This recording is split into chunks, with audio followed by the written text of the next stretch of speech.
Gada Adi Gaur Bhakta Vrinda.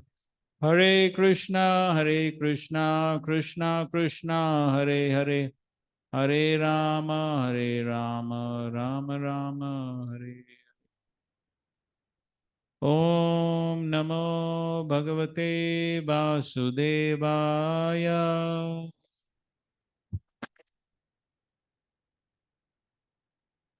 Om Namo Bhagavate Vasudevaya.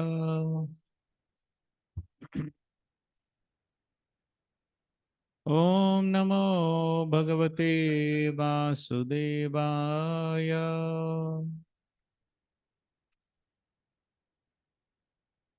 Narayanam Namaskritya Naram Chaiva Narottamam Devim Saraswatim Vyasam Tato Jayam Udiraye. Om Jnana Timirandasa. हो गया ना?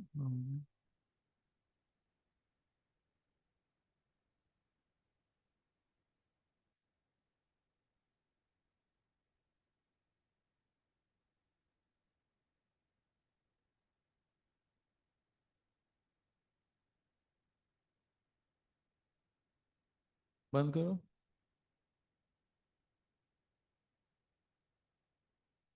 Okay, let's recite the first verse.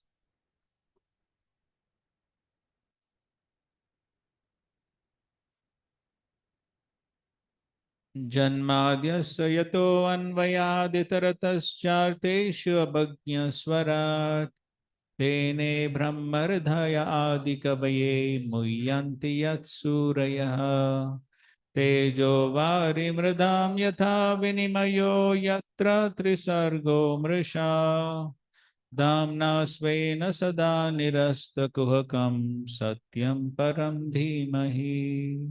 Somebody read the translation, please. O my Lord Shri Krishna, son of Vasudev, O all-pervading personality of Godhead, I offer my respectful obeisances unto you. I meditate upon Lord Shri Krishna because he is the absolute truth and the primeval cause of all causes of the creation, sustenance, and destruction of the manifested universes. He is directly and indirectly conscious of all manifestations, and he is independent because there is no other cause beyond him. It is he only who first imparted the Vedic knowledge unto the heart of Brahmaji, the original living being. By him, even the great sages and demigods are placed into illusion, as one is bewildered by the illusory representations of water seen in fire or land seen on water. Only because of him do the material universes temporarily manifested by the reaction of three modes of nature appear factual, although they are unreal. I therefore meditate upon him, Lord Sri Krishna, who is eternally existent in the transcendental abode, which is forever free from the illusory representations of the material world. I meditate upon him, for he is the absolute truth. Okay. So yesterday we discussed about Om Namo Bhagavate Vasudevaya. So Vasudev is the plenary portion of the Supreme Lord. All the incarnations are present within him. And we also discussed how Srila Prabhupada is saying that ultimately everyone has to offer respects, obeisances to someone.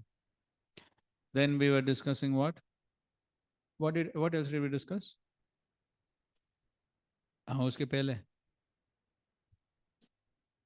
Okay, we discussed something about culture, right? What is the first thing we discussed? Okay.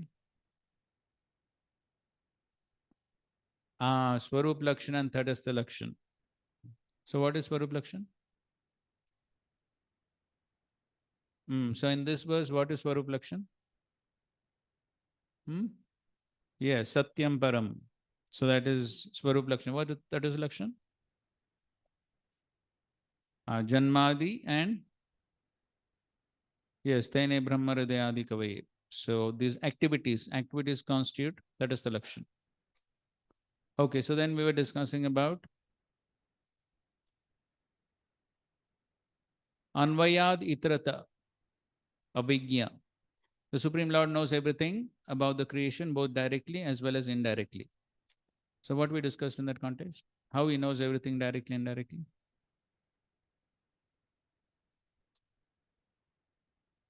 Okay, through the demigods, he knows indirectly and directly. Okay, so he's present everywhere. So we discussed about that, how he's present everywhere. So he's simultaneously everything. He's the entire cosmic creation. At the same time, he's not the creation also. So we discussed those points. Okay, so some few points from Vishwanath Thakur on this Anvaya Ditarataha. Okay, please read. Okay, we'll read in line without any confusion. It just goes in line. The Lord, Lord Supreme Power is indicated in this verse with Janmadi Asya Yataha. Let us meditate on the Supreme Lord, from whom Yataha arises creation, maintenance, and destruction. Janmadi of the universe. Asya. Should they meditate on time, which causes all this? No. The Lord is the cause because He is the material and efficient cause. Anvayad itaratascha. Anvayad itarataha, Anvaya and its opposite can mean Anvaya Vyatireka, which in talking about causality can refer to the cause and effect. The Lord in relation to the universe is like the earth, which as a material cause is inherent in the pot, and the pot which as an effect is inherent in its material cause, the earth. Thus, this phrase means that the Lord is the material cause, upadana karan. The word cha indicates the efficient cause, nimitta karan, which is time. Because the Lord takes the form of time to influence Prakriti, thus the Lord is the cause, Janma, by being the material, Anvayat Itarataha, and the efficient cause, Cha. Okay, so this is one understanding of Anvayad Itarata he is giving, and that is the Lord is both the material cause and the efficient cause. Upadan karan, nimitta karan. So the example of the pot is being given. We were hearing today morning's Bhagavatam class also. So the pot is made of earth. So therefore the earth is the upadan karan, the immediate cause or the material cause. But to make the pot, the earth is not sufficient. What else is required? Okay, so there is the potter. And the potter is required. And of course, the potter's wheel is there. So with that, he makes. So the potter, along with the wheel, that is called the efficient cause or the nimitta karan. So similarly, for the creation of this material universe, the material creation, the upadan karan or the immediate cause or the material cause are the various material ingredients coming from the Mahat Tattva. So that is the immediate cause. But can the Mahat Tattva on its own create? No. So we know that ultimately, of course, Mahavishnu has to glance, and that glance contains time and karma and jiva. So all that takes place. So therefore, so here he's saying that the efficient cause, the nimitta karan is time, kala, which activates everything. So because of kala, time, everything is activated. But then at the same time, is kala independent? No. Of course, in Bhagavad Gita, Krishna says, Kalos me, I am only time. So therefore, Krishna is only the nimitta karan. And as far as the material ingredients, Mahatattva are concerned, so that is energy of the Supreme Lord. So therefore, on the basis of no difference between energy and energetic, so therefore Krishna is only the Upadan Karan also. So that's how Krishna is both Upadan Karan, Nimitta Karan, he's both. So that's how directly as well as indirectly, Krishna is only the cause of the creation. Okay. So of course, direct direct involvement of Krishna is very less in the creation. Because through his expansion as Mahavishnu, he simply glances, that's all. And even that glance doesn't go directly, it goes through Shambhu. And so he's indirectly the cause, and directly he is the cause in the form of the Mahat Tattva. So directly he is the cause. So that's how indirectly, directly, both causes, he is creating everything. Okay, continue. He gives another meaning. Or the word anvaya, meaning inclusion or entrance into, can also indicate that the Lord is the cause and destruction, Janmadi, because everything enters the Lord. The universes enter into the Lord at destruction and issues from him at the time of creation. Itaratah then indicates divisions of matter taking place at the level of secondary creation outside the Lord. That means that the Lord is the basis, Adhishtatra Karana of the whole universe, just as water is the basis of the earth and fire is the basis of water. Thus, the Lord is that person from whom creation, maintenance, and destruction takes place, because everything is contained within Him, Anvayat, and everything in the secondary creation is outside Him, but based on Him, Itaratah. Okay, so here is giving these meanings of Anvaya Itrata has primary creation and secondary creation. So he's directly involved with the primary creation. He's not directly involved with the secondary creation, because secondary creation is done by Brahma. Secondary creation is done by Brahma. But how Brahma is born? From Garbhodaksha Vishnu. Okay, so therefore he's saying that yes, one can say that indirectly indirectly the secondary creation is taking place through Brahma, but ultimately Brahma is born from Garbhodaksha Vishnu, who is a plenary expansion of the Supreme Lord. So therefore, directly as well as indirectly. So he is responsible for both primary creation, secondary creation. He is responsible for everything.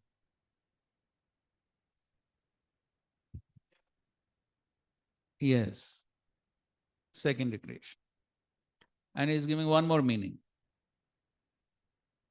The word Anvaya, meaning sequence, can mean that the Lord is creation and destruction, Janmadi, because He is the whole sequence of creation, maintenance, and destruction.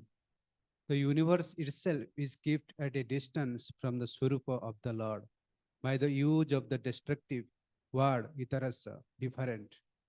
Since the creation, maintenance, and destruction of the universe is defined from the Lord, Swarup Shakti, Cha indicates it is non-defined from the Maya Shakti. Thus, Anoyat Itarasta Cha means the Lord is the creator, maintainer, and destroyer. Since he is non-defined from the universe in its phases of creation, maintenance, and destruction, but this universe is defined from the Swarup and non-defined from the Maya Shakti. Okay, so here he is giving another meaning. So one meaning is Anvaya. So he is directly involved with creation, maintenance, destruction of the universe. But at the same time, he's not directly involved. Why? Because it is all taking place through his Maya Shakti. His Swarupa or his internal energy, the Chit Shakti, is not directly involved with creation, maintenance, destruction. What is involved? The external energy, Maya Shakti, is involved. So that is how he is indirectly involved with the whole creation. But at the same time, Maya Shakti is his Shakti, which is not different from him. So that is how directly as well as indirectly he's involved. Mhm. So these are the different meanings of Anvayad Itrataha. That is explained.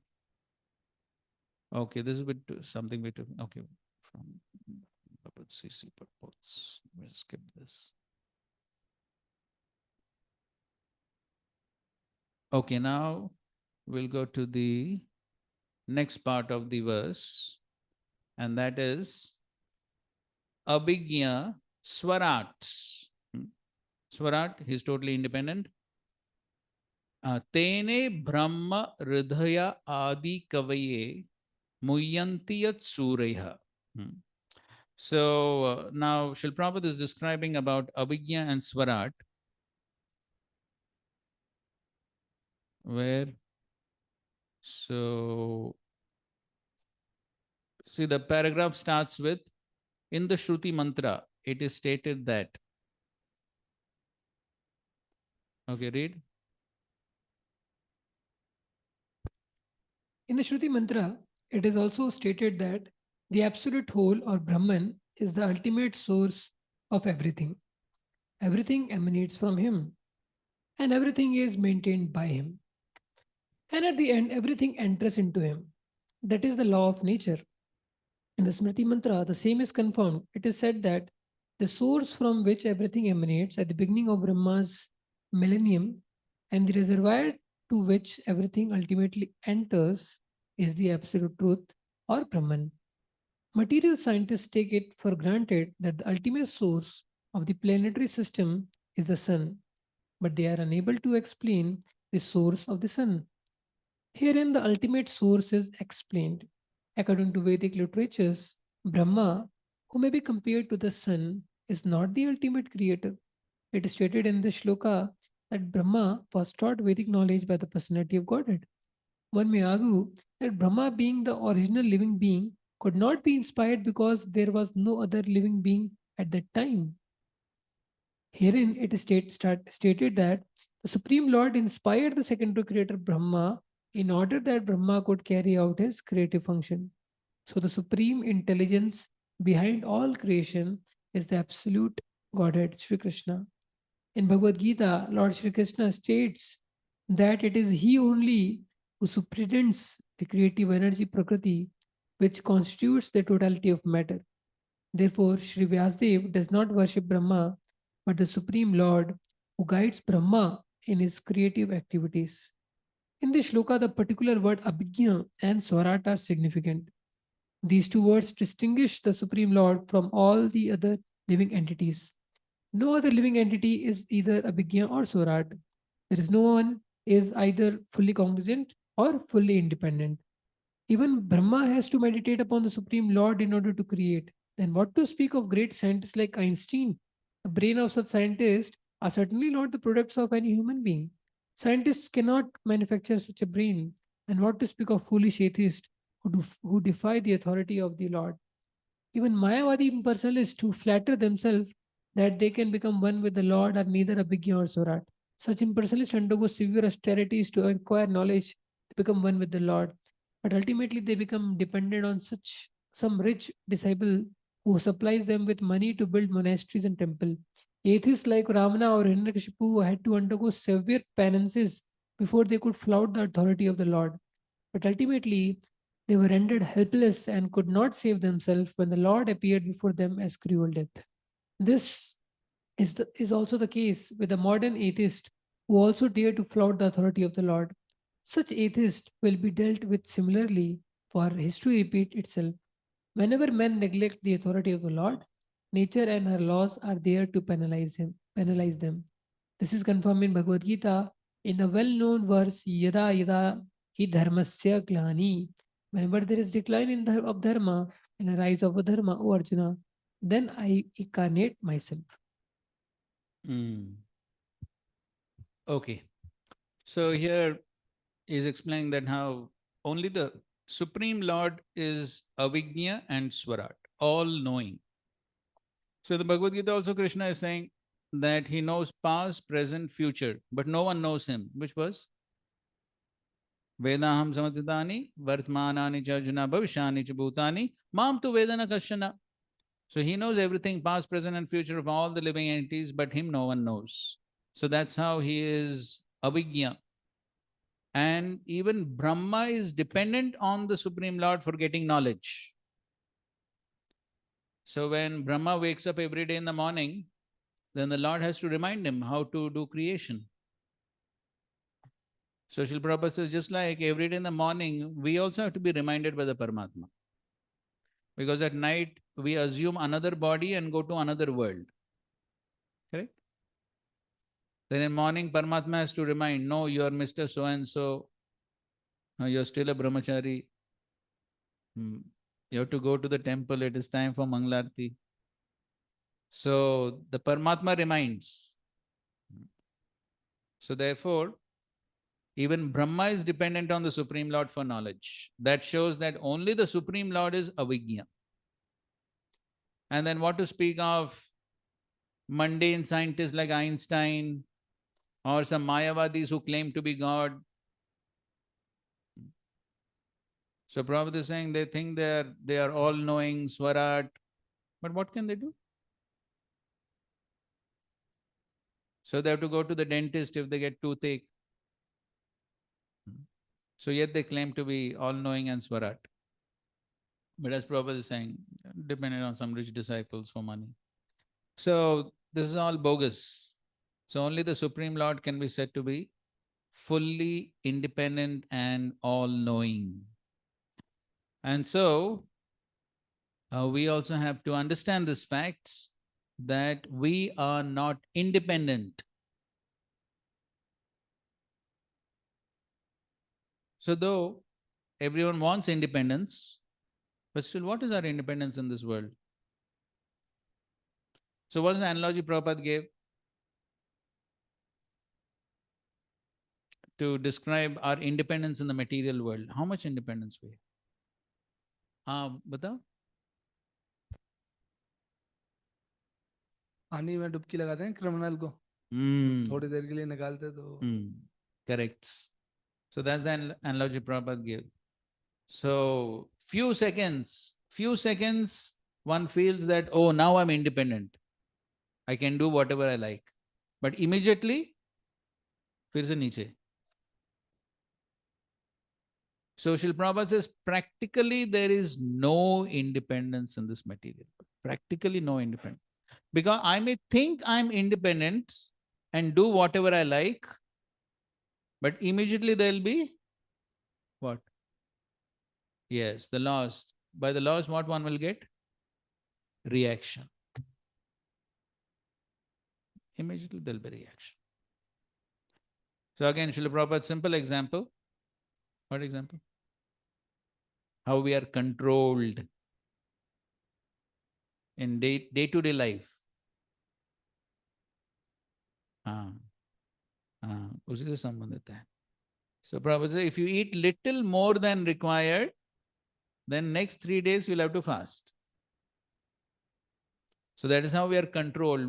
We have no control even over our own body. What to speak of anybody else or anything else? We are so much controlled. It's a very important point for us to understand. As Srila Prabhupada is writing, such atheists will be dealt with similarly, for history repeats itself. Whenever men neglect the authority of the Lord, nature and her laws are there to penalize them. So many times in the Shastra, the example is given that just like a cow or a bull is controlled by, yes, a rope that goes through a ring in the nose. So when the man pulls on the rope, what happens? So because there is pain there, so he is totally controlled. The bull is controlled. So that example is very often given. That means such stringent control. Can't escape.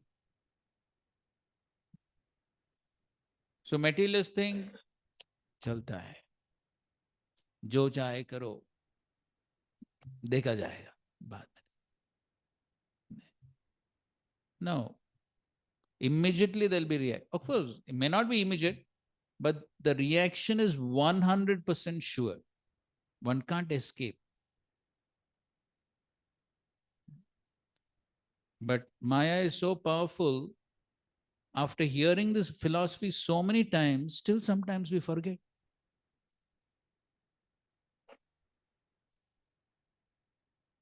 So still sometimes we think we can do some nonsense, we can do this, we can do that. And sometimes we find even amongst devotees, sometimes there is cheating, sometimes there is theft, robbery. So many things happen. Because in spite of hearing, we tend to forget. There's cheating in exams. So many things. So we have to keep this in mind that I am not independent. The reaction is 100% going to come. And we have to accept responsibility for whatever I do. Therefore, whatever I do, I have to see whether I'm following dharma, whether I'm following shastra. 16 chapter, 24th verse, Bhagavad Gita. उसके पहले यह शास्त्र विद्यम उत्सृज्य वर्तते कामकारता न सिद्धिम अवाप्नोति न सुखम न पराम गतिम. So if one does not follow the injunctions of the scriptures, then these are going to be the results. No sukham, no param gatim. No happiness in this life, next life, no perfection, no going back home, back to Godhead. So everything will be foiled if one does not follow the injunctions of the Shastras. So it is very important to see, usually the tendency is what? The tendency is, he has done something wrong, so I will also react in the same way. His Holiness Vadan Swami, in one lecture, he was saying, oh, this is called forgetfulness.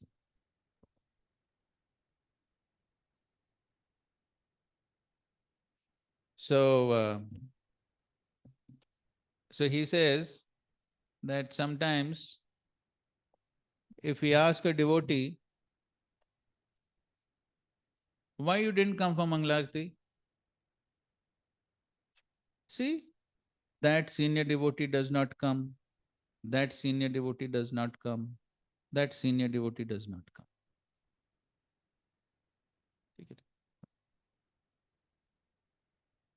So then Maharaj says, in my childhood, when I would do something wrong,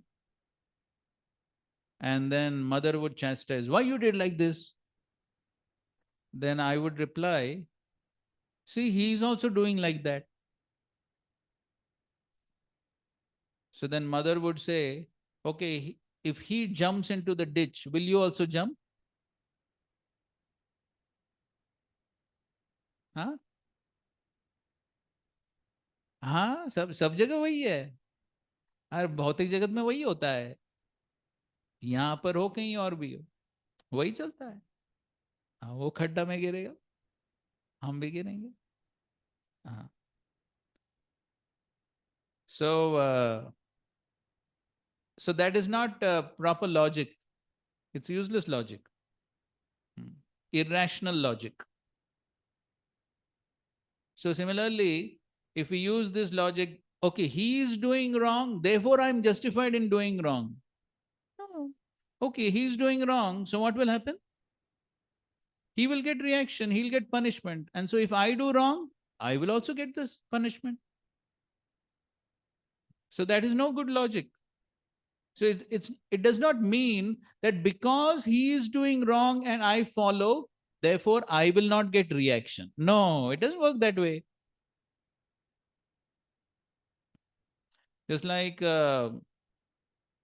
when Valmiki was asked by Narada, why are you doing all this looting, cheating to earn money? So Valmiki, what he said?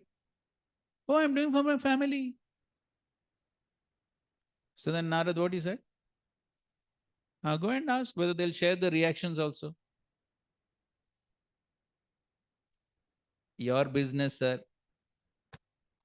हमारा कुछ लेना देना नहीं है, right? That is your kamai, your problem, not ours. So similarly, if we say that, oh, he's doing something wrong, he's senior, he's doing, so therefore I'm also doing. Okay, he'll get the reaction, you'll also get. Simple as that. It does not mean that because I'm following somebody senior who's doing wrong, therefore I'll be spared. No, it doesn't work that way. Nobody is swarats. Nobody is independent in this world. So, therefore, before I do something, I have to think twice. Reaction किसको मिलने वाला है? मुझे ही भुगतना पड़ेगा, किसी और को नहीं. So I have to be ready for that. So we understanding this point that I'm totally controlled. Therefore, before I do something, I have to think, am I ready to face the reaction?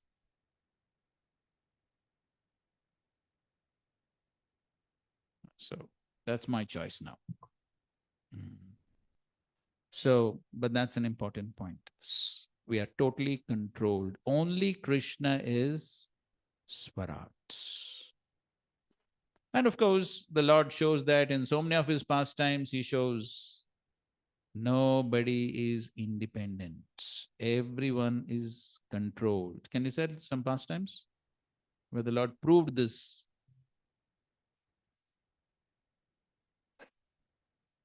Okay, Govardhan pastime. Yes, Indra tried to do some mischief. Krishna showed who's the real controller. Or okay, Brahma Vimon Leela. हाँ okay ठीक है, मथुरा में Devi.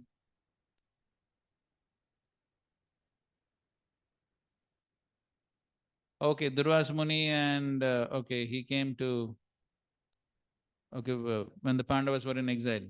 Akshay Patra pastime. हाँ, तो यहाँ प्रोपा जी वो उदाहरण देते हैं, Hiranyakashipu, Ravan.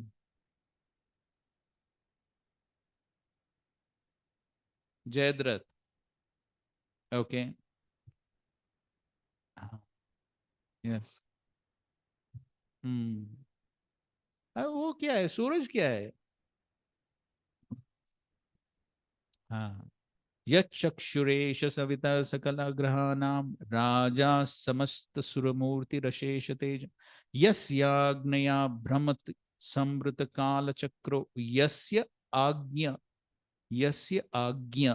So even the Surya has to follow Agnya. So if he is following Agnya, somebody has to give Agnya. Correct? अगर आज्ञा फॉलो करना है तो कोई आज्ञा देने वाला भी होना चाहिए ना. Yes. So okay, fine. So that is about Swarat. And then the next point is, तो ये हो गया, तेने ब्रह्म हृदय आदि कवये मुह्यन्ति यत् सूरयः. So even the devatas, Prabhupada translates Surya as great sages and the demigods, they are also bewildered. They are put into illusion. They are put into illusion. So even the sages, devatas, both of them can be bewildered.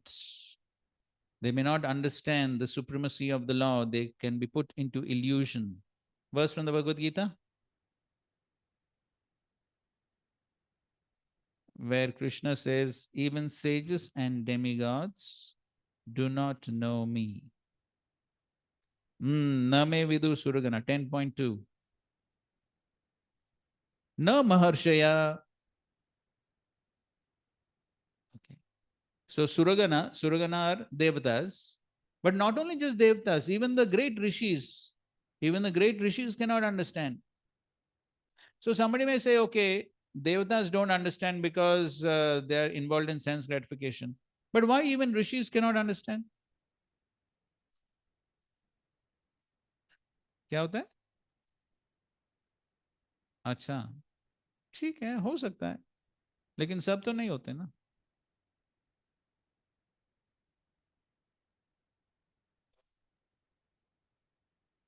Ah, correct. So that is the example the acharyas give, that just like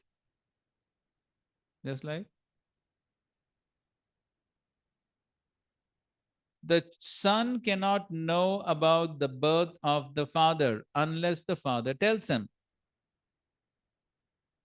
So everyone is coming after the Lord. So therefore, unless the Lord reveals, they cannot understand about him.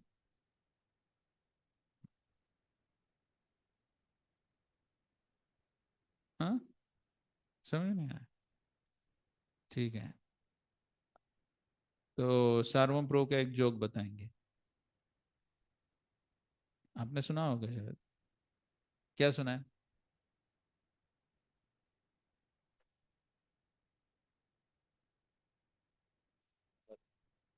एक बच्चा हाँ वही है. वही है हाँ, आगे बोलो. ने पेरेंट्स की शादी के एल्बम देख रहा होता है, हाँ तो बच्चा पूछता है मैं कहाँ हूँ इसमें? हाँ, तो उत्तर क्या है तो पता है? समझ में हाँ, तो वैसा ही है. हाँ, because everyone is created by the Lord. Even the rishis, sages, devatas, everyone is created by the Lord. They come after the Lord. So therefore, unless the Lord reveals, they cannot know him. So that, हाँ, लेकिन क्या है, वो केवल शास्त्र पढ़ने से भगवान इतने आसानी से नहीं समझ में आता है. ऐसा नहीं कि भक्ति वैभव होने के बाद पूरा कृष्ण रियलाइजेशन सब कुछ हो जाएगा.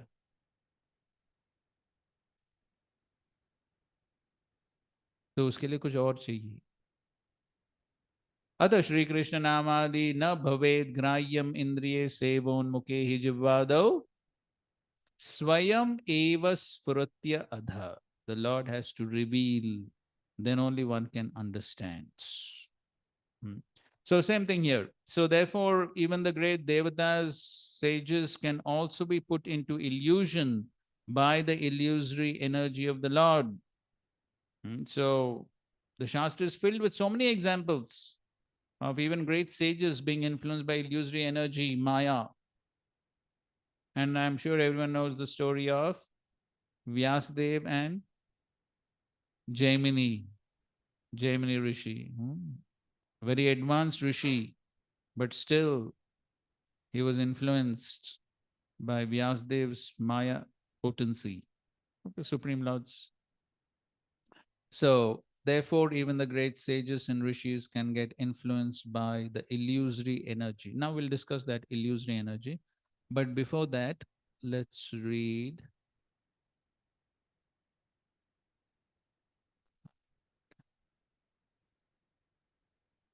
this. ये पढ़ो.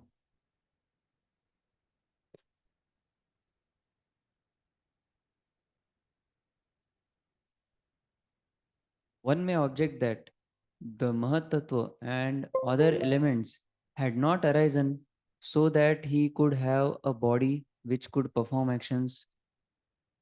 Therefore, the verse says that Lord is independent, Surat. He controls everything by himself, Swayam Rajate, through his spiritual Swarupa, non-different from himself.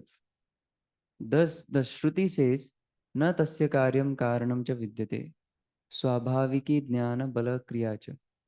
In the Lord, there is no material cause and effect.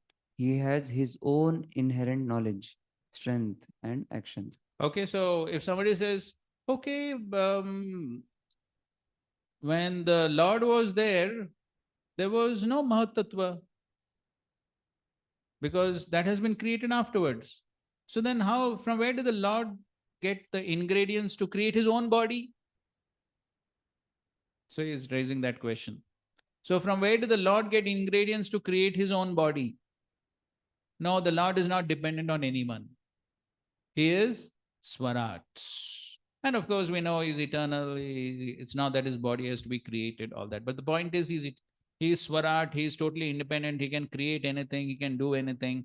And he has got all the potencies, Swabhaviki, Jnana, Balakri. He has got all these potencies. Simply by his desire, everything is created. He's not dependent on anyone. So all these points are very important for us to understand, because first of all, by that we understand the Aishwarya of the Lord. We understand the greatness of the Lord. And as Srila Prabhupada writes in the Bhagavad Gita purports, when one understands the greatness of the Lord, one has no other option but to surrender.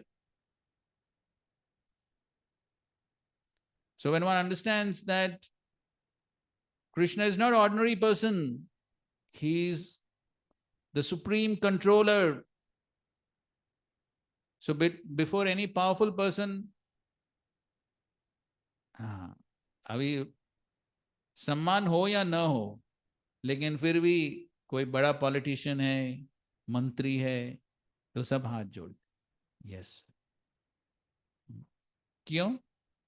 Power. Because of power. And so therefore, so when we understand Krishna is not an ordinary person, we can play around. Because he will play around with us.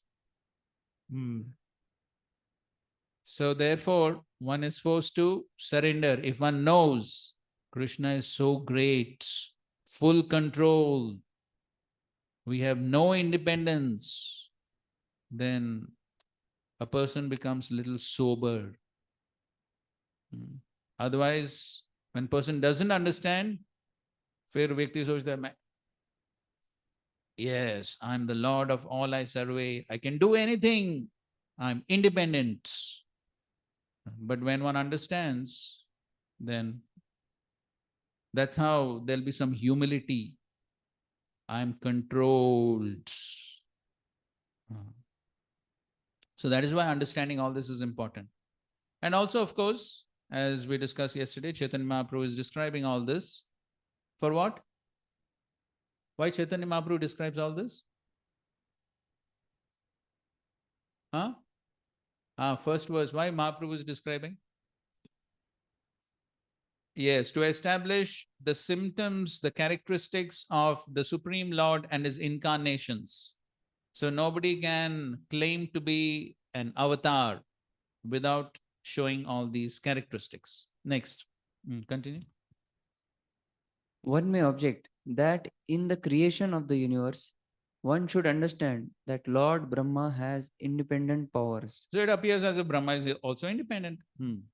For in the Shruti it is said, Hiranyagarbha samavartatagre bhutasya jatah patireka asit. Brahma was born before other creatures. He alone existed. Mahanarayana Upanishad 6. Therefore, Brahma should be the object of worship. The verse answers this objection in the second line. It is the Lord Satyam Param who revealed the Vedas, Brahma, the knowledge of himself. So here, Brahma. So here in the verse, Tene Brahma. Brahma refers to not Brahma. Here Brahma refers to the Vedic knowledge. Shabda Brahma. Shabda Brahma. Knowledge of himself to Brahma, Adi Kavaye. Thus, Brahma is dependent on the Lord. One may object that it is well known that Brahma did not study the Vedas from anyone. That is true. He received it in his mind. Hriday. Okay, continue. Someone may argue, perhaps Brahma realized the truth of the Vedas on his own from within the mind, just as a person sometimes gets a realization during sleep. To answer this argument, then it is said that Brahma independently does not have the power to realize this knowledge. For even the greatly learned are bewildered about this. So that is the connection. Okay, so somebody may say, okay, Brahma may have realized it on his own. So then he said, no, it's not possible. Because Muyyanti yat Surya, because even the great sages and demigods, even they are bewildered in understanding all this Vedic knowledge and the supreme truth. So therefore, it is not possible for Brahma to realize on his own. Next. Prabhupada's lecture. Abhijna and Swarat. So I am conscious to a certain extent only, not fully. I am not Abhijna. I am not very expert. These are simple truths. But these rascals are claiming that I am God. God is not only conscious, he is Abhijna, very expert, knows everything, and Swarat. Now, to get Abhijna or experience, we have to consult somebody. But God is Swarat. Swarat means he's personally so independent that he doesn't require to take knowledge from anyone else. That is God. Right. So he doesn't depend on somebody else to get knowledge. Next. Abhigya and Swarat, just like sometimes the atheist class of men inquire that if God is the original Father, the supreme Father of everyone, then who is God's Father? The answer is that God has no Father. He is self sufficient. Therefore, this word is used Swarat. Swarat means self sufficient. So far, we are concerned. I have got my father. My father has got father. His father has got father. Father, father, go on. When you come to a person who has no more father, that is God. That is the test. If we find somebody that he has no father, then he is God. And if some rascal comes and says, I am God, then you ask him whether you have got father. As soon as he says that, yes, I have got father, then he is dog. So in your country, so many imitation God come. I know this, but you ask them to test him whether you have got father. If he says, yes, I have got father, then you say, you are dog. Therefore, God's another name is unborn, Anadir Adi. Anadi means he has no source of emanation, but he is Adi. He is original source of everything. Therefore, it is said, Anadir Adi. Adi. Okay, fine. So that's about Avijna and Swarat. He's not dependent on anybody else. So now, coming to Muyyanti Yat Suraya. So here, Vyasdev is saying, so there is illusion. This is material world. So material world looks very beautiful, correct? So, of course, it depends on how you perceive it. So it looks like a mess, isn't it? It looks quite crazy, so congested. But still, so many people come to the cities because they're impressed by this glitter. Looks very glittering. Especially these days, they have all these buildings made of glasses. Looks very glittering. So when I was coming, I was seeing these days, so many of these buildings they have with these glasses, the software companies, IT companies, all glass, but not a single window. No windows, correct? So everything artificial. Artificial lights, 24 hours, artificial light, artificial air, everything artificial. They're living in such an artificial condition and they think we're advanced. And because of such an artificial lifestyle, so many diseases. Throughout the day, morning to night, they're sitting in that atmosphere. They don't see the sunlight. So, but that is the illusion. They think that's progress. That's very wonderful. And so many people leave the villages to find jobs in cities because they're impressed. That is the illusion of the material world. So what is the illusion? Tejo vari mridam yatha vinimayo. So not only ordinary people Surya, even great demigods, sages, they're also bewildered by this illusory energy. So, what is this? Illusory representations of water seen in fire or land seen on water. Yatra Trisargo Amrisha. So, Trisarga, three worlds, three planetary systems, Trisarga. Amrisha, Amrisha appears as if it is factual, appears as if it is real. So, 15th chapter of Gita, Krishna is comparing material world to only banyan tree. Urdhva Moolam Adha Shakam. So, this is what? Reflection, not the original tree, it is reflection. But the reflection also appears to be real.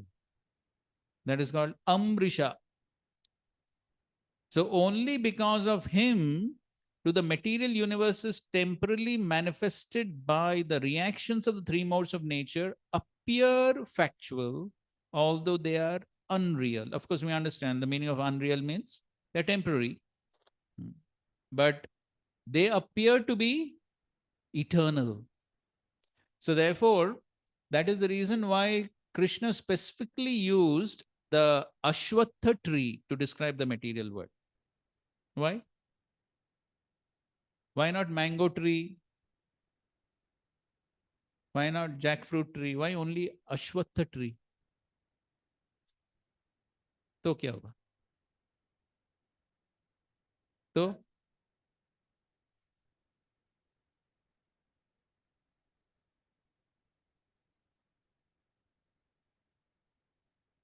ठीक है, लगता है, ठीक है. So, if you remember Bhagavad Gita discussions long time back, so Ashwatha, Ashwa means what? Shwa means tomorrow. Means not tomorrow. That means temporary. This tree will not last for tomorrow. It is temporary. That is Vishwachak Thakur's explanation of that. Ashwatha. It will not last till tomorrow. So in any case, that's the point here. So there are all these bewildering situations in the material world, is illusory representations. Okay, first let's read from Prabhupada, what Prabhupada writes in his purport. Okay, so now Srila Prabhupada describes this at a little more earlier in the purport. So earlier in the purport, you see Srimad Bhagavatam is the narration. You got that? Who's reading? Janardhan Prabhu, right? You got this paragraph? Srimad Bhagavatam is the narration of the Swarup of the Lord. It's earlier in the purport. This is which paragraph? Srimad Bhagavatam is the narration of the Swarupa of the Lord, manifested by his internal potency, and this potency is distinguished from the external potency, which has manifested the cosmic world, which is within our experience. Srila Vyasadeva makes a clear distinction between the two in this shloka. Sri Vyasadeva says herein that the manifested internal potency is real, whereas the external manifested energy in the form of material existence is only temporary and illusory, like the mirage in the desert. In the desert mirage, there is no actual water. There is only appearance of water. Real water is somewhere else. The manifested cosmic creation appears as reality, but reality of which this is but a shadow is in the spiritual world. Absolute truth is in the spiritual sky, not the material sky. In the material sky, everything is relative truth. This is to say, one truth depends on something else.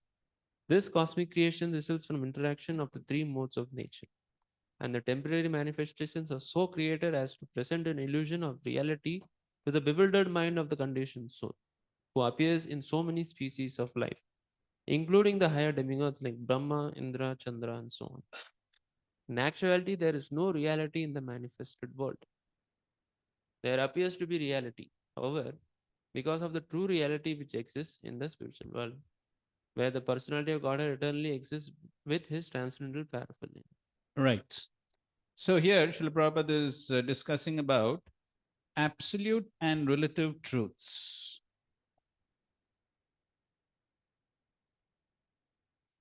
Absolute and relative truths. Prabhupada is using these two words. So what is the meaning of absolute truth and what is the meaning of relative truth?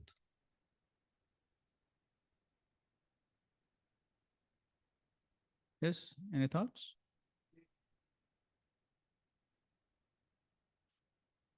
Can you give an example?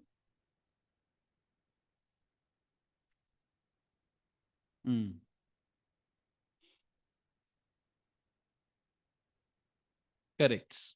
Yes. So as soon as you say, okay, he is son, that means there has to be father. Or Prabhupada gives other examples also. So just like if you say he is tall, that means someone is short. Or if you say he is beautiful, that means. So this is called relative truth. It depends on another truth. But absolute truth does not depend on any other truth. That is called absolute truth. So the material world, it is a relative truth. Why? Why? Yes, because it depends on the spiritual worlds. So the material world is reflection of the spiritual world. That means it is dependent on the spiritual world. Therefore, this is relative truth. The spiritual world is absolute truth. That's not dependent on anything else. But as Srila Prabhupada is writing that, but even though this is relative truth, because of the illusion of the material energy, it appears to be the absolute truth. Or it appears to be reality. It appears to be factual. It does not appear to be reflection. So this is the influence of the illusory energy. So because of the influence of the illusory energy, one thinks this is only real, this is only factual. So this is the place to enjoy. Here I will find real happiness. Ishwaroham, aham bogi, Balavan Sukhi. So this is what a person thinks because of the influence of the illusory energy. This is a place to enjoy. So as Prabhupada is giving an example of mirage in the desert. So mirage as Tejo Vari Mridam. So mirage is what? Appearance of water on land. Appearance of water on land.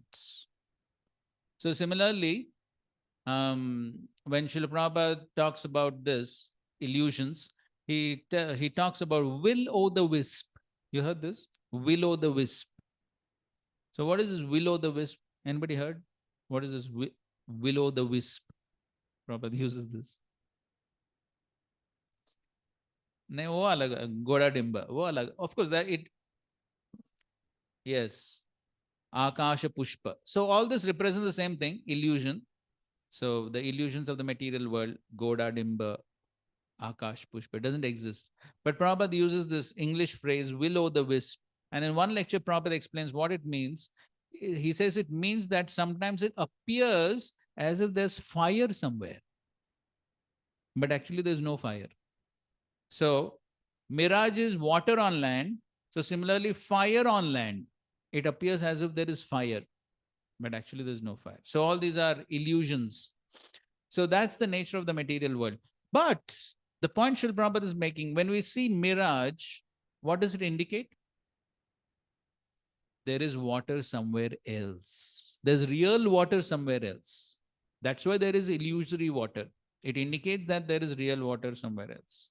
So similarly, so this material world appears to be factual. It appears as if there is happiness here. It indicates that there is reality somewhere else. There is real happiness somewhere else. And that is what one needs to find. But because of the influence of the illusory energy, one thinks that this material world is the reality, is all in all. And the greatest of the devatas and the sages can be put into illusion by the illusory energy. Even someone as advanced as Bharat Maharaj, even he was put into illusion to thinking that serving this deer is very important. Uh, all play of the illusory energy. So, of course, we know. Devi Shugunamayi Mama Maya Duratyaya. Very difficult to cross. Mam eva ye prapadyante Maya meta. So, that's as Srila Prabhupada is translating. So, this is whose Maya? Mama Maya, Krishna is saying. Krishna's Maya. So therefore, when Krishna shows his Maya form as Mohini Murti, then who gets bewildered? Even the Dhira Purush, like Lord Shiva, also gets bewildered. So therefore, only because of him, that is the Supreme Lord, do the material universes temporarily manifested by the reactions of the three modes of nature appear factual, although they are unreal. I therefore meditate upon him. Okay, now the next part is तेजो वारि मृदाम यथा विनिमयो यत्र त्रिसर्गो मृषा धाम्ना स्वेन sada nirasta kuhakam. So, but the spiritual world, this material world, is opposite to the spiritual world. In the spiritual world, it is dhamna, dham, spiritual dham, that is transcendental. Svena means that is self-sufficient, that is absolute truth. It is not dependent on something else. It is svena. Sada nirasta kuhakam. Nirasta kuhakam means free from illusion. In the spiritual world, there is no illusion. Okay, Prabhupada is explaining this Trisargo Mrisha and this Vinimaya. Please read. Om Namo Bhagavate Vasudevaya. But we are offering obeisances to the relative truth. Relative truth means that has been explained here, that Tejo Vari Mridam Yatha Vinimayo Yatra Triswargo Mrisha. We are offering obeisances to the temporary manifestation of Tejo Vari Mridam Vinimaya. Teja means fire, Vari means water, and Mrita means earth. So you take earth, mix with water, and put it into fire. Then grind it. So it becomes mortar and the brick. And you prepare a very big skyscraper and offer obeisances there. Yes, oh, such a big house. Mine. Trisargo Mrisha. But there is another place. Dhamna Svena Nirasta Kuhakam. We are offering here obeisances to the brick, stones, iron. Just like in your country, especially in all Western countries, there are so many statues. The same thing. Tejo Vari Mridam Vinimaya. But when we install deity, actually the form, eternal form of Krishna, nobody offers obeisances. They'll go to offer obeisances to the dead, just like in British Museum. They're standing in queue to offer obeisances to a dead body. It has no value, but they are wasting time there. But here, if they are invited, oh, they are worshipping idol. Why shall I go? Why shall I go there? This is called illusion. They're actually doing that obeisances, but not to the Supreme Personality of Godhead. Okay. So yesterday we was talking about Lenin. They're standing in line to offer obeisances to the dead body of Lenin. So same thing. So they're all ready to offer obeisances there, but they're not ready to offer obeisances to the Supreme Lord. Here they say, no, this is idol. We don't worship idol. But they are ready to go and offer obeisances to the dead body. So this is illusion. This is illusion. So everything here is basically combination of this. Tejo, Vari, Mridam. Earth, water, fire, air. So all the material things are combination of these things. And they create an illusion of reality. But that's not the case with the spiritual worlds. Okay, you can read this. Is there is another objection. When we talk about meditation, it indicates that we meditate on an object that has a form. Forms are made of the three gunas of matter and must be therefore temporary. This objection is answered in the third line. It is like reversal, or one thing appearing as another. Vinimaya. Just as light may appear to be water, or water may appear to be earth, or earth in forms like glasses may appear to be like water to an ignorant person. In this way, one falsely thinks that the perfect spiritual form of the Lord to be made of the three gunas, Trisarga, Gopal Tapani Upanishad says, Tamekam Govindam Satchidananda Vigraham Vrindav Suraburuhu Talashinam. I saw that one form of Govinda, a form of eternity, knowledge and bliss, seated at the base of Desiratory in Vrindavan. Okay, so somebody may say, okay, I need to meditate. So, dhimahi means meditate. Okay, meditate on what? Some form. So, form means what? Form is made up of matter. So, one may say, okay, Krishna's form is also made of matter. No, Krishna's form is not matter. Krishna's form is Satchidananda Vigraha. So therefore, in illusion, one may think, okay, Krishna's form is also matter. But that is illusion. The reality is, it is not simply matter. Okay, we can skip this. Fine. Okay. Okay, now in this context, Srila Prabhupada makes another very important point. And this is almost towards the end of his purport. This is the second last paragraph. Srila Vishwanath Chakravarti Thakur.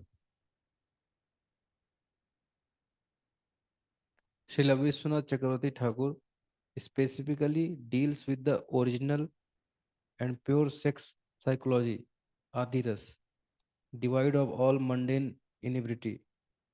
The whole material creation is moving under the principle of sex life. In modern civilization, sex life is the focal point for all activities. Wherever one turns his face, sees sex life predominant. Therefore, sex life is not unreal. Its reality is experienced in the spiritual world. The material sex life is but a perverted reflection of the original fact. The original fact is in the absolute truth, and thus the absolute truth cannot be impersonal. It is not possible to be impersonal and contain pure sex life. Consequently, the impersonalist philosophers have given indirect impetus to the abominable mundane sex life because they have overstressed the impersonality of the ultimate truth. Consequently, man without information of the actual spiritual form of sex has accepted perverted material sex life as the all in all. There is a distinction between sex life in the diseased material condition and spiritual sex life. Okay, so somebody would like to explain this statement. Consequently, the impersonalist philosophers have given indirect impetus to the abominable mundane sex life because they have overstressed the impersonality of the ultimate truth. Anyone wants to explain? Mike Dada, Amit Prabhu.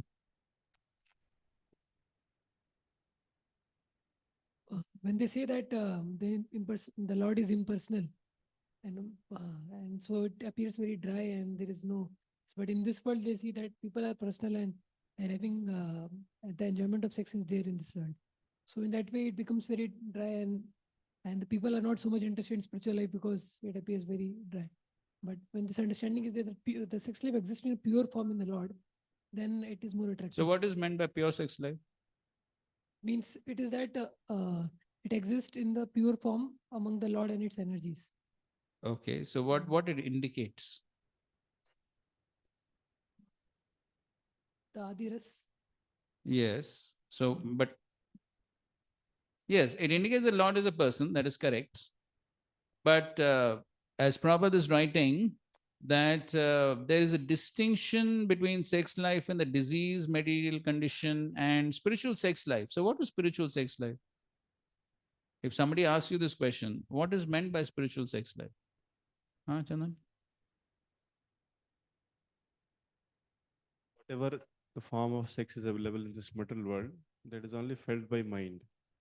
And that comes in a category of this Annamaya. Mhm. So the impersonalist philosopher, they don't know what is soul and what is the pleasure to Okay, soul. okay. That's another matter. So here we are simply asking what is meant by spiritual sex life. Gives pleasure to soul. That gives pleasure to soul. Good. So what gives pleasure to soul? All the spiritual activities. So spiritual activities are performed in what? What is the essential difference between spiritual world, material world? Two words. Kama, prema. That is the difference. Kama, prema. So material sex life is kama, spiritual sex life is prema. That is the difference. So basically, when we talk of sex life, it basically means relationship, correct? Basically means relationship between two persons. And so therefore, Prabhupada is saying, when you talk about sex life, it means there has to be a person. You talk of relationships, there have to be persons. So similar in the spiritual world, everyone is a person. And there are relationships, all types of relationships, 5 rasas. So all types of relationships are there in the spiritual world. But all those relationships are based on prema. That is spiritual sex. So without any contamination, no material contamination. So now what happens to the impersonalists? So the impersonalists negate everything of this material world, that this is all Maya, Brahma Satya, Jagan Mithya. So they say everything is Mithya, everything is Maya. So they renounce everything of the material world to find what? Brahmananda. So they renounce everything of this material world to find Brahmananda, to find impersonal happiness or the happiness of the impersonal Brahman. But then the happiness of the impersonal Brahman is also not absolute happiness. Correct? So impersonal happiness is also simply the impersonal happiness is absence of material distress. So absence of material distress, and of course there is a relationship with the impersonal Brahman in that sense also. It's on the spiritual platform. So therefore there is some happiness, but basically it is absence of misery. It is absence of misery. But there is no positive happiness. There is no positive relationship with the Supreme Lord, and therefore there is no positive happiness. Therefore, after some time, they get bored, frustrated with that Brahmananda also, because it doesn't give them real satisfaction. And therefore, they think that, okay, at least in the material life, at least there is some so called happiness. So, unless one has something higher, one cannot renounce lower, correct? So, because they don't experience something higher, then they have to come down to the lower platform. And so, therefore, because they say the absolute truth is impersonal, they cannot experience the higher happiness of spiritual relationships based on prema. And because they don't get the higher taste of spiritual relationships, therefore they come down back to mundane relationships. And that is what Prabhupada is writing here. The impersonalist philosophers have given indirect impetus to the abominable mundane. Why indirect impetus? Yes, directly they say, no, this is all Maya. This is all Maya. Renounce. This is all Maya. So therefore, directly they don't adopt or they encourage. No, directly they say, no, this is all Maya. Give it up. But indirect impetus to the abominable mundane sex life, because they have overstressed the impersonality of the ultimate truth. So because of saying that absolute truth is impersonal, impersonal means no relationships, no relationships means no real happiness on the spiritual platform. Then when they don't experience the higher taste, then one has to come down to lower taste.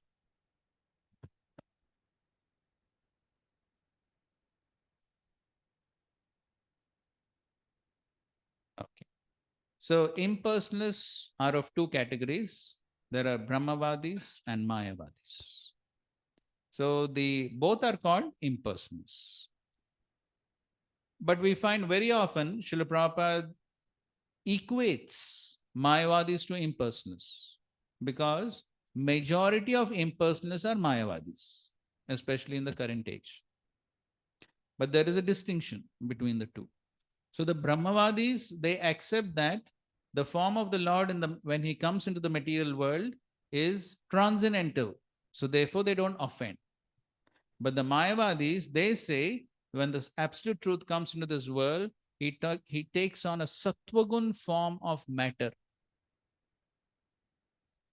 So they consider the form of the absolute truth to be Maya. Therefore, they are called Mayavadis. And that is a great offense. Okay? So the important point is when one does not experience something higher. And what is that something higher? Spiritual relationships based on true love. That is what gives real happiness.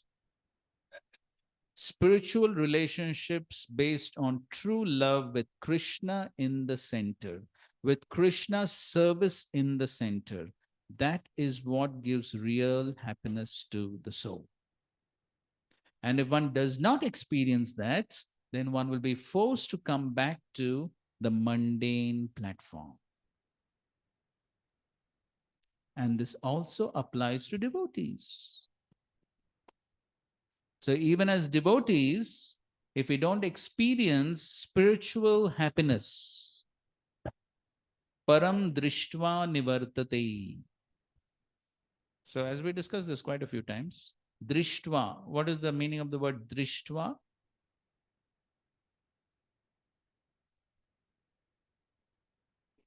Yes, experience. Drishtva means experience. So one has to experience the higher taste. One has to experience the spiritual happiness. To the degree one experiences the spiritual happiness, and how will one experience? By spiritual activities with Krishna in the center. So it is not about the activity per se. It is about, yes, it's about the bhakti. It is about the connection to Krishna that makes the difference. That is what makes the difference. Krishna in the center for the pleasure of Krishna.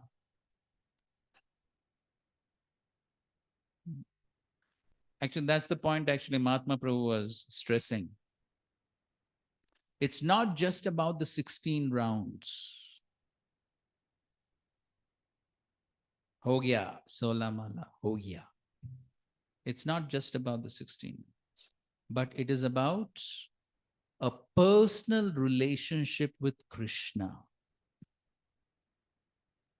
I'm doing this for the pleasure of Krishna.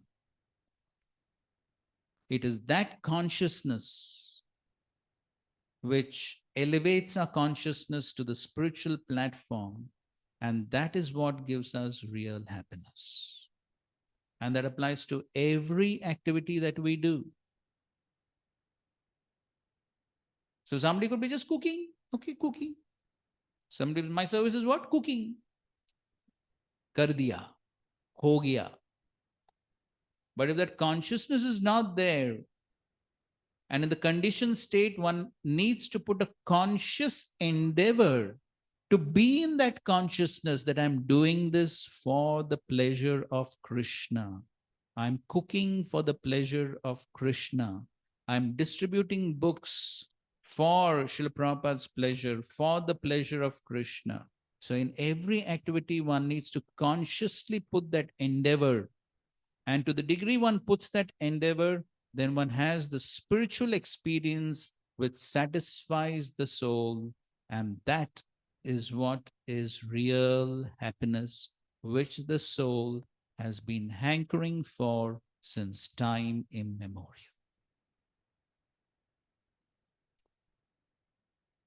It is that spiritual experience.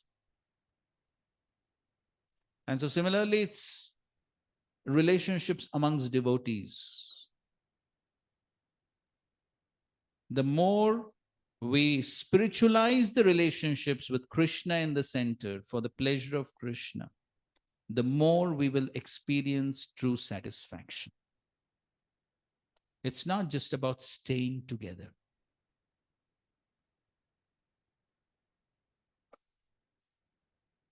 It's not just about having prasad together and doing prajalpa.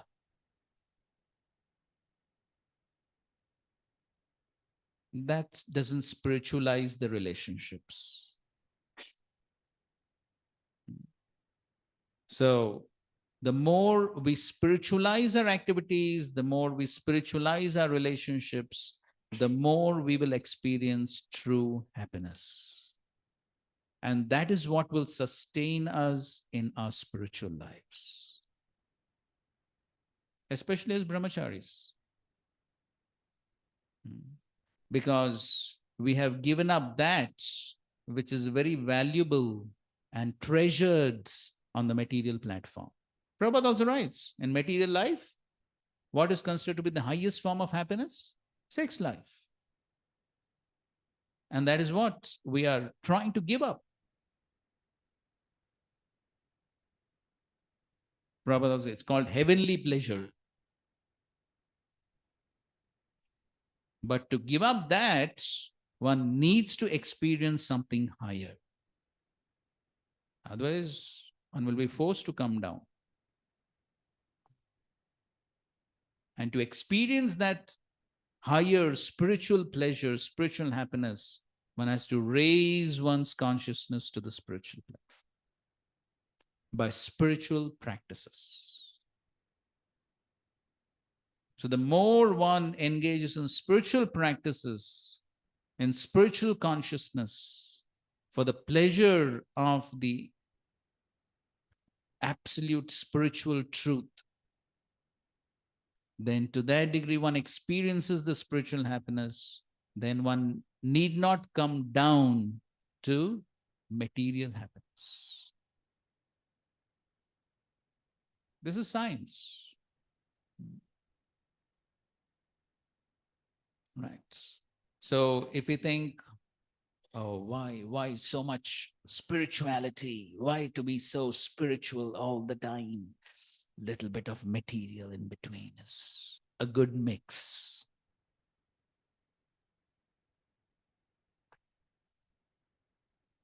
Okay. Fine. Then we won't experience that spiritual happiness. Then we get mix. And the mix gradually degrades into pure material.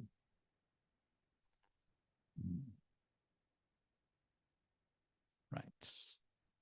So therefore choice is ours. Choice is ours. But this is science.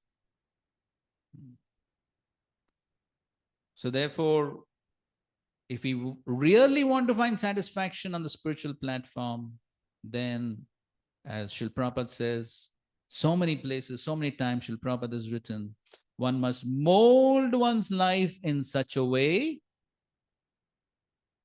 Aage bolo?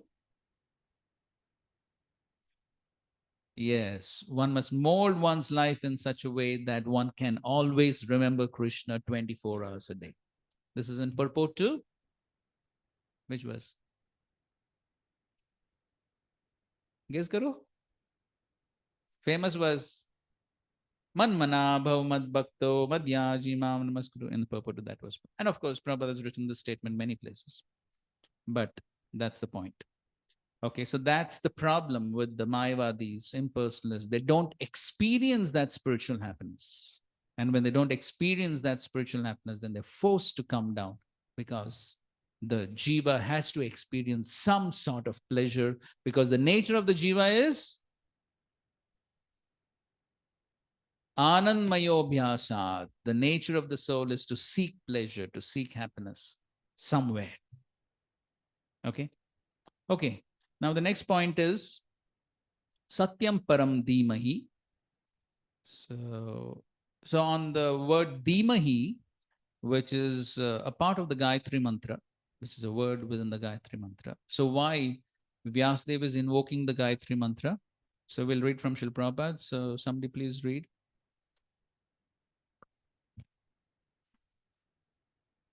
Some Mayavadi scholars.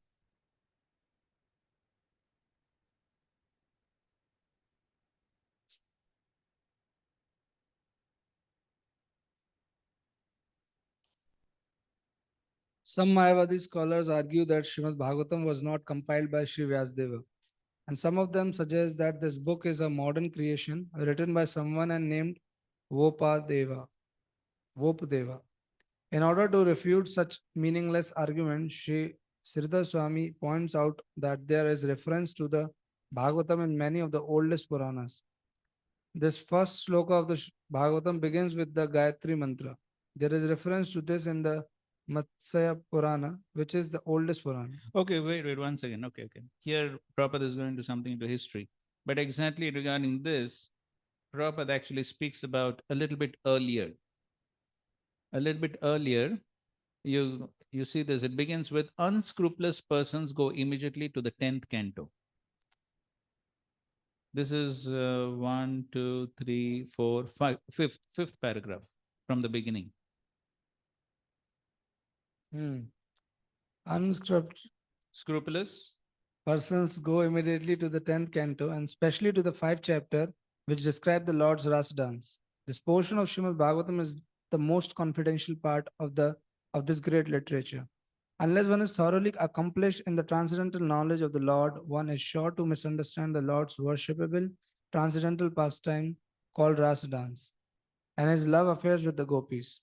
This subject matter is highly spiritual, and only the liberated persons who have gradually attained to the stage of Paramhamsas can transcendentally relish this Ras dance. Srila Vyasdev therefore gives the reader the chance to gradually develop spiritual realization before actually relishing the essence of the pastimes of the Lord. Therefore, he purposefully invokes the Gayatri Mantra Dhimahi. This Gayatri Mantra is meant for spiritually advanced people. When one is successful in chanting the Gayatri Mantra, he can enter into the transcendental position of the Lord. One must therefore acquire Brahmanical qualities or be perfectly situated in the quality of goodness in order to chant the Gayatri Mantra successfully, and then attain to the stage of transcendentally realizing the Lord, His name, His fame, His qualities, and so on. So, in order to understand the Supreme Lord and his pastimes, and especially the rasa dance is, of course, on the highest stage of spiritual realization. But in order to understand all this, one needs to be actually on the Shuddha Sattva platform, as Prabhupada is writing. Only those who are liberated Paramhamsas can understand, especially pastimes like the Ras Leela. Only the liberated persons can understand. But in general, understanding of Krishna is on the liberated platform. But that is Shuddha Sattva. So to come to Shuddha Sattva, one should at least come to Sattva Gun. And that is the Brahmanical platform. And so therefore, that's the reason why he's invoking the Gayatri Mantra, to indicate that one needs to at least come to the Brahmanical platform in order to understand the absolute truth. And otherwise, without that, without coming at least to the Brahmanical platform, it's very difficult to understand the Supreme Lord who's on the Shuddha Sattva platform. And that's the reason why he's invoking the Gayatri Mantra. So, as Prabhupada says, one must therefore acquire Brahmanical qualities or be perfectly situated in the quality of goodness in order to chant the Gayatri Mantra successfully and then attain the stage of transcendently realizing the Lord is God. Okay, so that's the reason why he's invoking the Gayatri Mantra. And then regarding Satyam Param, Satyam Param. So this verse in the 12th canto also ends with Satyam Param Dhimahi. And we just read the translation. I meditated upon that pure and spotless supreme absolute truth, who is free from suffering and death, who in the beginning personally revealed his incomparable torchlight of knowledge to Brahma. Brahma then spoke it to the sage Narada, who narrated it to Krishna Dvapayana Vyasa. Srila Vyasa revealed this Bhagavatam to the greatest of sages, Sukadev Goswami, and Sukadev mercifully spoke it to Maharaj Parikshit. Okay. So here also Satyam Param Dhimahi. I meditate. Dhimahi means to meditate on the pure and spotless Vimalam, Vimalam, Vishokam, Amritam, Satyam, Param, Dhimahi, absolute truth. Okay, there's a reference to this in the Chaitanya Charitamrita. So here it is said, Gayatrira Arthe Ei Grantha Arambana Satyam Param Sambandha Dhimahi Sadhana Prayojan. So in the beginning of the Srimad Bhagavatam, there is an explanation of the Brahma Gayatri Mantra. The absolute truth, Satyam Param, indicates the relationship. Satyam Param Sambandha. So that indicates the Sambandha Gyan with the Supreme Absolute Truth.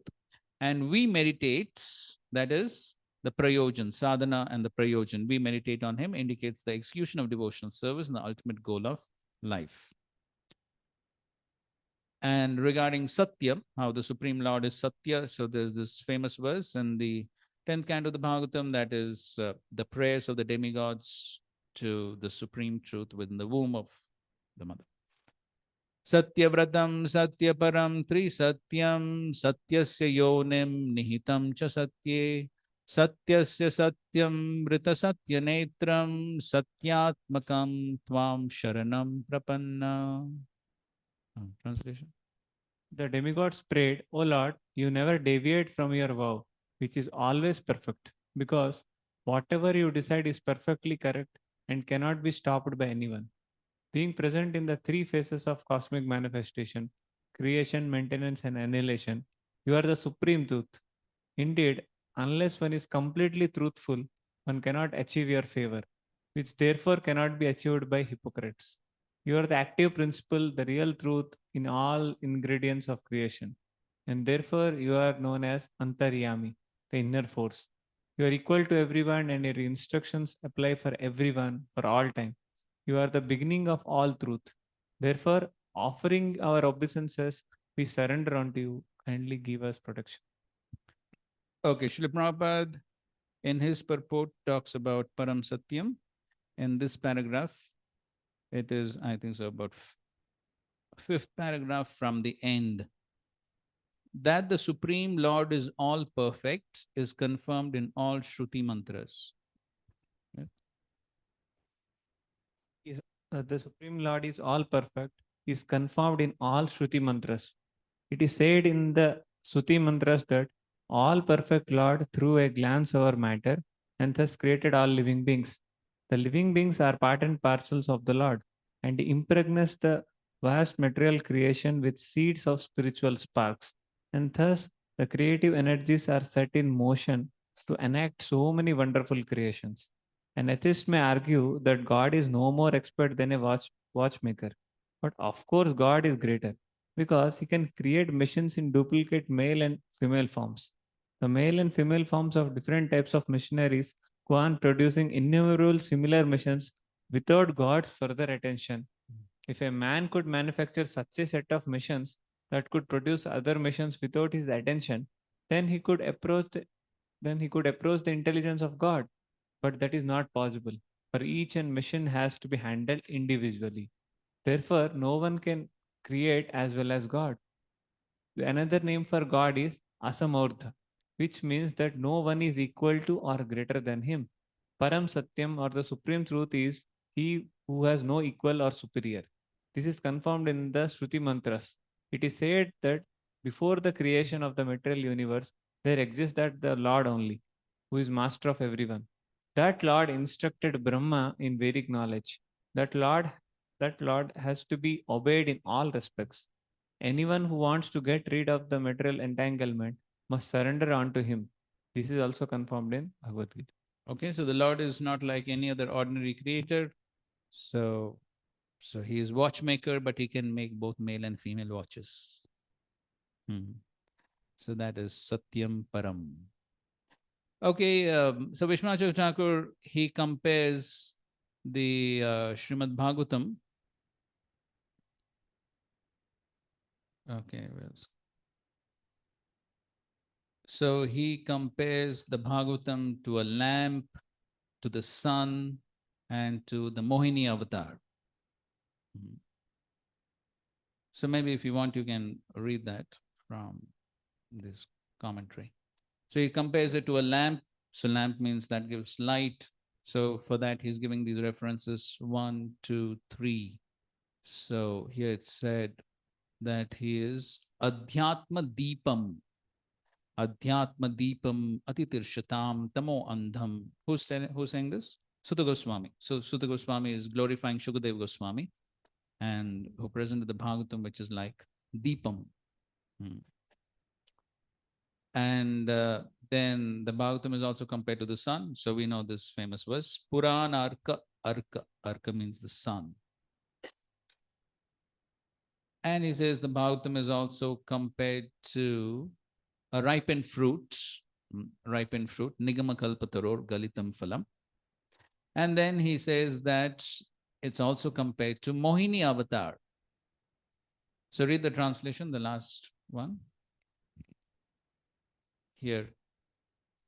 From beginning to end. From beginning to end, the Srimad Bhagavatam is full of the Lord's pastimes, which give bliss to the devotees, endowed with a sense of renounce.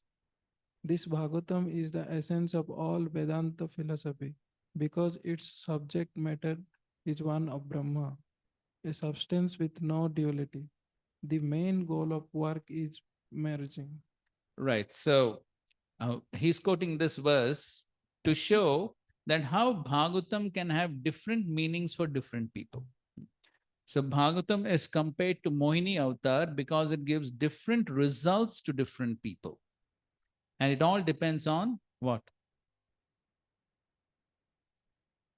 Prapadyante.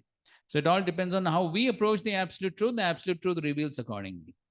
So this, just like this verse, it says its subject matter is one Brahman, a substance with no duality. The main goal of the work is merging. So somebody may, so the impersonalists will say the main goal of the Bhagavatam is what? Merging. Mukti. But then, so we know what is real mukti? Swarupena vyavasthiti, to be situated in one's constitutional position. That's real mukti. So ultimately the Bhagavatam is dealing with the supreme absolute truth, which has unlimited facets. So sometimes we find in Falashruti, after some pastime, we'll find so many material benedictions, correct? Sometimes after the end of some pastime, Falashruti is there and it says, okay, if somebody reads this pastime, if he wants a son, he will get a son. If he wants a wife, he'll get wife, he'll get this, he'll get that. So somebody may say, why this is coming in Bhagavatam? No, that is absolute truth. Akama sarvakama va moksha kama udarati. Whatever you want, you'll get. That is Krishna. Krishna can give anything and everything, whatever you want. And the Bhagavatam is not different from Krishna. It all depends on how we approach. So therefore, so just like Mohini Murti presented one thing to the Devatas and another thing to the demons. Correct? So that is how, so Bhagavatam is like Mohini Avatar. So somebody may approach the Supreme Lord for getting material benedictions, and one may get the material benedictions, but one will be cheated of what? Of the real goal of the Bhagavatam, that is prem or pure devotional service. So that is why the Bhagavatam is also compared to the Mohini. What sense it is said Amar Puran? Because it is presenting only the goal as pure devotional service. That is what is being presented in the Bhagavatam. This is the goal. The goal is pure devotional service. But if you want something else, then you can get that. That is up to you. What you want, you can get. But the real goal of the Bhagavatam is pure devotional service. That is what is being presented crystal clear. Next verse. We'll see that. Right in the beginning, next verse. The Bhagavatam is presenting what is the goal. But if you want something else, you can get that also. ठीक है? हाँ.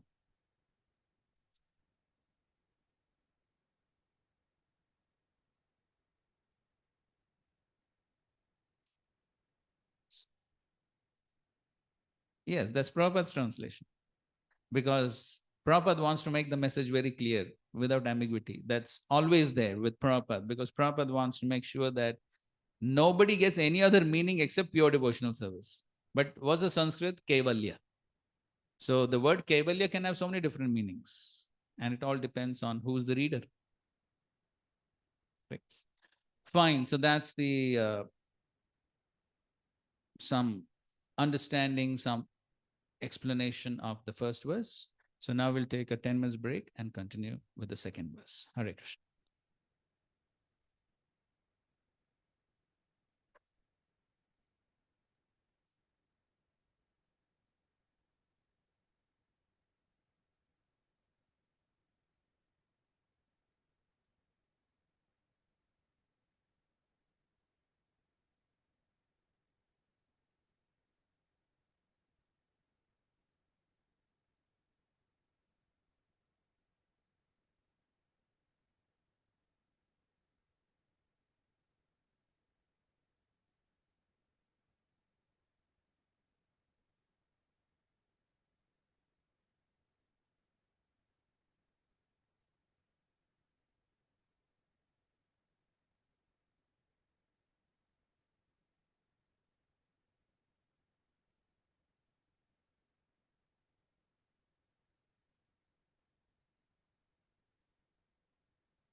भारत भूमि से वनों से जन्म हुए थे यार भारत भूमि में जन्म हुआ है तो चैतन्य महाप्रभु ने यूज किया ना word Bharat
Okay, Hare Krishna. Let's begin the second verse. Text 2. Let's recite. Dharma projatakaitavatra paramo nirmatsaranam satam vedyam vastavamatra vastu shivadam tapatrayonmulanam Srimad Bhagavate Mahamuni Krute Kim Va Parerishvaraha Sadyo Ridyavarudyate Atra Kritibi Shushrushubhistakshana. Translation.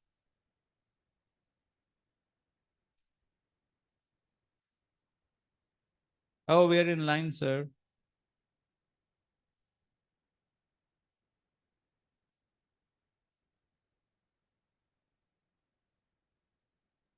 Completely rejecting all religious activities which are materially motivated, this Bhagavad Puran propounds the highest truth, which is understandable by those devotees who are fully pure in heart. The highest truth is reality distinguished from illusion for the welfare of all. Such truth uproots the threefold miseries. This beautiful Bhagavatam, compiled by the great sage Vyasadeva in his maturity, is sufficient in itself for God realization. What is the need of any other scripture? As soon as one attentively and submissively hears the message of the Bhagavatam. By this culture of knowledge, the Supreme Lord is established within his heart. Please read the second and the third paragraphs. In the Vedas, the In the lowest in the lower stages of human civilization, there is always competition to lord it over the material nature. Or, in other words, there is a continuous rivalry to satisfy the senses. Driven by such consciousness, man turns to religion. He thus performs pious activities or religious functions in order to gain something material. But if such material gains are obtainable in other ways, then so called religion is neglected. This is the situation in modern civilization. Man is thriving economically, so at present he is not very interested in religion. Churches, mosques, and temples are now practically vacant. Men are more interested in factories, shops, and cinemas than in religious places which were erected by their forefathers. This practically proves that religion is performed for some economic gains. Economic gains are needed for sense gratification. Often, when one is baffled in the pursuit of sense gratification, he takes to salvation and tries to become one with the Supreme Lord. Consequently, all these states are simply different types of sense gratification. In the Vedas, the above mentioned four activities are prescribed in the regulative way so that there will not be any undue competition for sense gratification. But Srimad Bhagavatam is transcendental to all these sense gratificatory activities. It is purely transcendental literature which can be understood only by the pure devotees of the Lord, who are transcendental to competitive sense gratification. In the material world, there is keen competition between animal and animal, man and man, community and community, nation and nation. But the devotees of the Lord rise above such competitions. They do not compete with the materialist because they are on the path back to Godhead, where life is eternal and blissful. Such transcendentalists are non envious and pure in heart. In the material world, everyone is envious of everyone else, and therefore there is competition. But the transcendental devotees of the Lord are not only free from material envy, but are well wishers to everyone, and they strive to establish a competitionless society with God in the center. The contemporary socialist conception of competitionless society is artificial because in the socialist state there is competition for the post of a dictator. From the point of view of the Vedas or from the point of view of common human activities, sense gratification is the basis of material life. There are three paths mentioned in the Vedas. One involves fruitive activities to gain promotion to better planets. Another involves worshipping different demigods for promotion to the planets of the demigods. And another involves realizing the absolute truth and his impersonal feature and becoming one with him. Okay. So the first thing is dharma projita kaitava. So completely rejects, the Srimad Bhagavatam completely rejects what? Kaitav dharma. So as Mahatma Prabhu was saying, projita, prakrishta rupena ujjita, completely kicks out all types of cheating religions. So a question for you.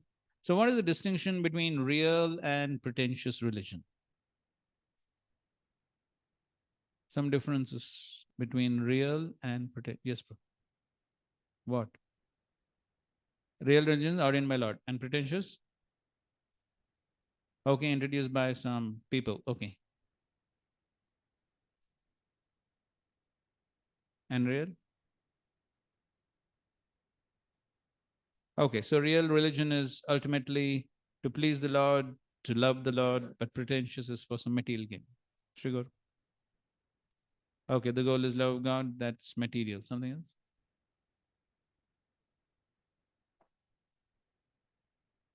In real religion, there's no envy. In pretentious religion, there could be envy.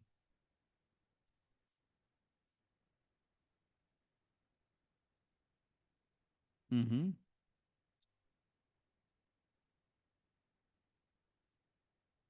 Mm-hmm. Okay. Okay. So conditional duties, constitutional duties. So pretentious could be based on some conditional duties. Okay, fine. So now Prabhupada spoke about this, what is real dharma many times. Anyway, we could just read this. Huh? Unko. Dharma means the real characteristic. The characteristics cannot be changed, just like water is liquid. The characteristic is that every one of us is serving somebody superior. Therefore, it is said, Dharma projita kaitava atra. Kaitava means cheating, which is not dharma, which is not the characteristic. The characteristic is that I am eternally servant of God. Instead of giving service to God, I am now engaged in the service of the dog. So, on the standard of this so called service, the Bhagavata Dharma is not discussed. Right. So, real dharma is to simply serve the Supreme Lord. When that is not followed, then it is cheating religion.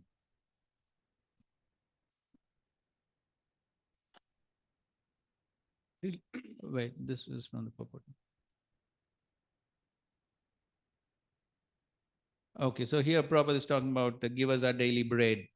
So many people go to get something, whether it is Christians or Hindus, they go to God for getting something in return. So that's all cheating. Anything besides pure devotional service is cheating. Therefore, Srila Prabhupada is explaining that nowadays people are practicing some sort of religion to get something in return. So if there is any material desire in the practice of religion, that is considered to be cheating religion. So pure dharma means unmotivated devotional service. Okay. Okay, this is from a commentary in the Chaitanya Charitamrita. Okay, read. Srila Bhakti Siddhanta Saraswati Thakur gives the following commentary on the words Bhagavata Vichar. As confirmed in the Mundaka Upanishad, there are two kinds of educational systems. One deals with transcendental knowledge, Paravidya, and the other with material knowledge, Aparavidya. All the Vedas, the Rig Veda, Yajurveda, Samaveda, and Atharvaveda, along with their corollaries known as Shiksha, Kalpa, Vyakran, Nirukta, Chanda, and Jyotish, belong to the inferior system of material knowledge, Aparavidya. By Paravidya, one can understand the Akshara Brahman or the absolute truth. As far as the Vedic literature is concerned, the Vedanta Sutra is accepted as the Paravidya. Srimad Bhagavatam is an explanation of that Paravidya. Okay, so Srimad Bhagavatam is an explanation of only Paravidya. So Paravidya deals with only the absolute truth, the supreme Brahman. But then Aparavidya means so many other aspects of Vedic knowledge, as Prabhupada is talking about, all the other aspects, the Karma Kand, Jnana Kand, Upasana Kand. So all that comes within Aparavidya. And all the others, Ayurveda, Dhanurveda. So all these are different aspects of the Vedas.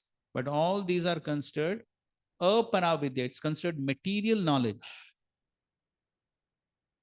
So when we talk of Paravidya, it is only the Vedanta Sutras discussing the absolute truth. And since the Srimad Bhagavatam is a commentary on the Vedanta Sutra, only the Srimad Bhagavatam is considered as Paravidya. And what to speak of modern day education? So modern day education is not even Aparavidya. It has nothing to do with the Vedas. So therefore Prabhupada says it is not knowledge at all. It is only craftsmanship. Shilpkar. So that is modern day education. Okay, continue. As stated in the Srimad Bhagavatam itself, Srimad Bhagavatam Puranam Amalam Yad Vaishnavanam Priyam. Although Srimad Bhagavatam is counted among the Puranas, it is called spotless Puran because it does not discuss anything material. It is liked by transcendental Vaishnava devotees. The subject matter found in Srimad Bhagavatam is meant for Paramhamsas. As it is said, Paramo Nirmasaranam Satam Vedyam. As Paramhamsas is one who does not live in the material world, who does not envy others. Srimad Bhagavatam is the Srila Vyasadev's last mature contribution, and one should read and hear it in an assembly of realized souls while engaging in devotional service. At such a time, one can be liberated from all material bondage. Right. So one must read and hear assembly of realized souls. So we're very fortunate. We have so many realized souls here. And so we're discussing Bhagavatam in association of realized souls. Then one will get the real benefits. Okay, in the 7th canto, 15th chapter, Narad Muni is speaking to Yudhishthira Maharaj. There he speaks about 5 kinds of Kaitav Dharma. So these are called as Vidharma, Paradharma, Abhas Dharma, Upadharma, and Chaladharma. So one-line definitions of each of them. Read. Religious principles that obstruct one from following his own religion are called Vidharma. Religion principles introduced by others are called Paradharma. A new type of religion created by one who is falsely proud and who opposes the principle of Vedas is called Upadharma. And interpretation by one's jugglery of words is called Chaladharma. Srimad Bhagavatam 7.15.13. A pretentious religious system manufactured by one who willfully neglect the prescribed duty of his order of life is called abhasa, a, a dim reflection or false similarity. Okay, so these are different types of pretentious religions, Ketav Dharma. So some bogus person introduces, or it's not according to the Vedas. So all these are different types of Ketav Dharma. So the real Dharma, Paradharma, can be understood by whom? Nirmatsaranam satam, can be understood by those. Now, if you see the word to word meaning of Nirmatsaranam, what is the word to word meaning?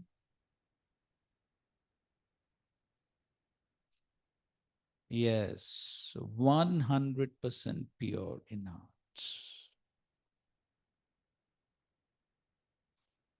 Only they can understand. Huh? तो वही हमारा प्रश्न है. So if one is not 100% pure in heart, he cannot understand, correct?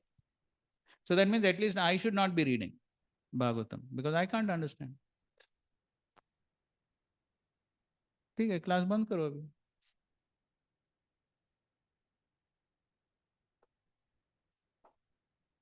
So what does this mean? Pure intentions, ठीक है. Okay, that could be one understanding. At least one must have pure intentions. We discussed about this yesterday. That's a good point. So therefore, we understand it through those who are 100% pure in us. Then we can understand. And that is why Srila Prabhupada gave so much stress on hearing from the right source. Hearing from the right source. So if we're hearing from the right source, from one who's 100% pure, then we will get the right understanding. And by that, we will be purified to come to 100% pure. And therefore, hearing from the right source, the right person, is extremely important to get the correct understanding. Okay. So, here there's a question for you. So somebody may say that, okay, in order to understand Bhagavatam, one needs to be non-envious, correct? Nirmatsarana, non-envious. So I'll be non-envious within the class. Then I'll understand Bhagavatam, correct? So that's what this question is here. How important is attitude outside of class? Any thoughts? हाँ बोलो, रजत pro को mic दे दो, थोड़ा explain करो. How we behave outside, that will be shown inside class. It's very much related. You can't separate the two. So the attitude outside the class is going to very much affect the attitude within the class. So if you are having all types of envious mentality and doing all nonsense outside, then we carry the same mentality inside. Then it's very difficult to understand. So regarding Nirmatsaranam, so as Srila Prabhupada is explaining in the purport, the third paragraph, that in the material world, everyone is envious of everyone else. And this envy is present between animal and animal, man and man, community and community, nation and nation. So Srila Prabhupada told two stories to indicate how there's envy amongst animals. Anybody knows? Hitopadesh. Huh?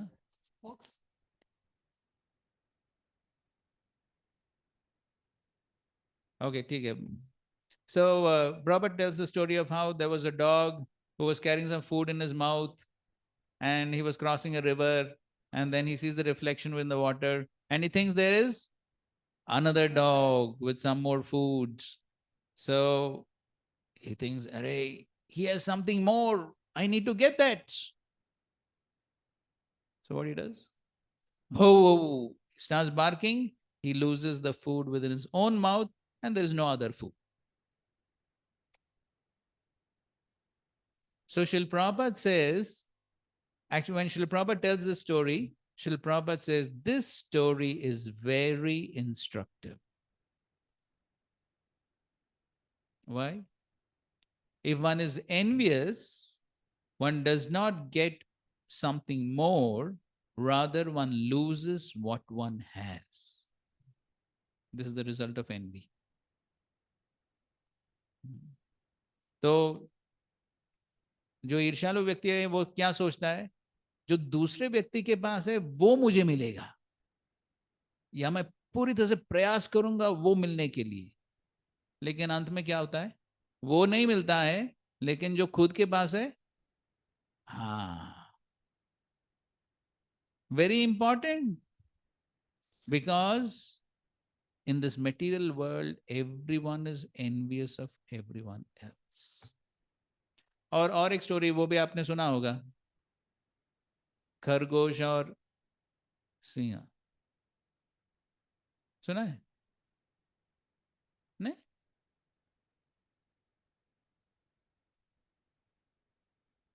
हाँ, हाँ, ठीक है, शेर हो या सिंह जो.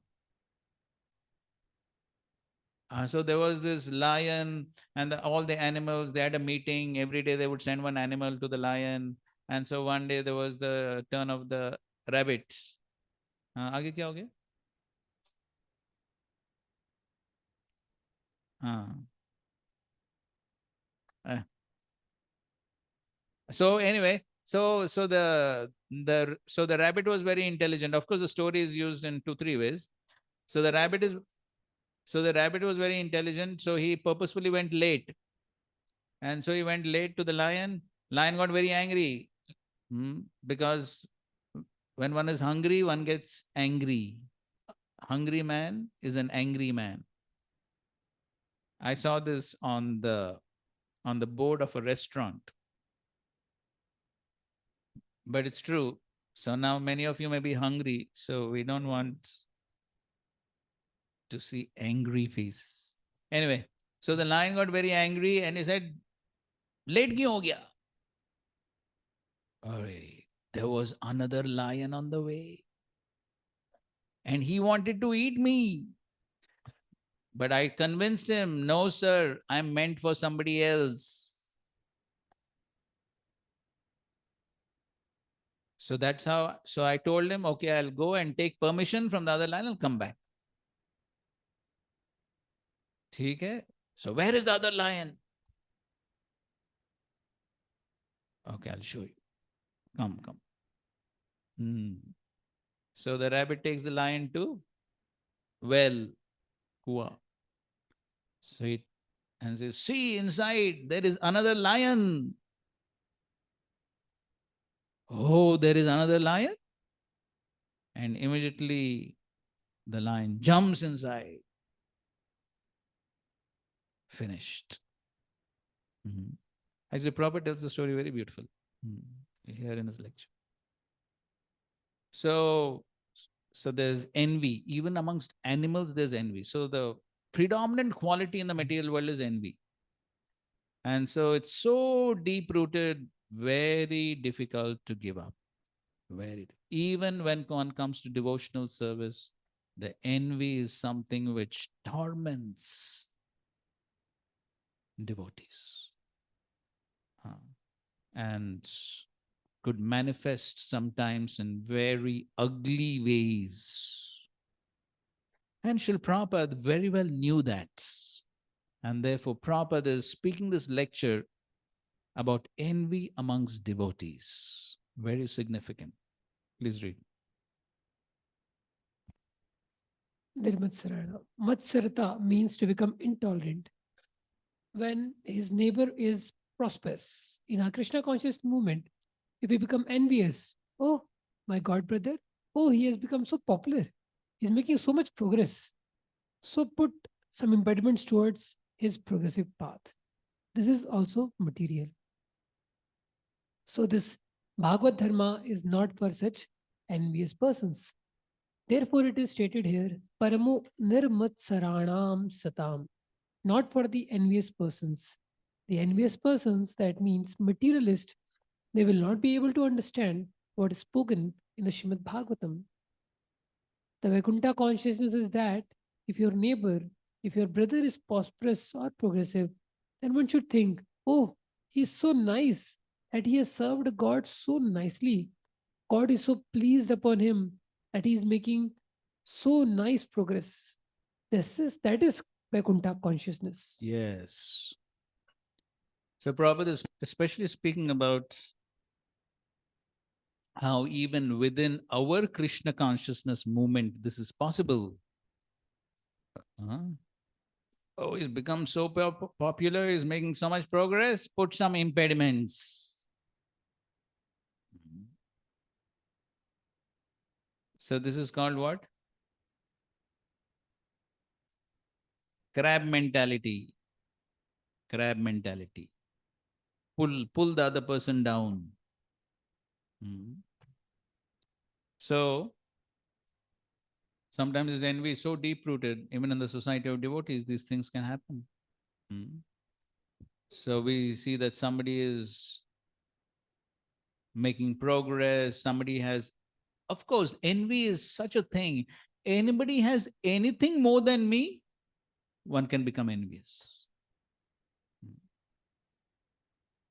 Oh, he sings better than me, he plays mridang better than me, he gives better lectures than me.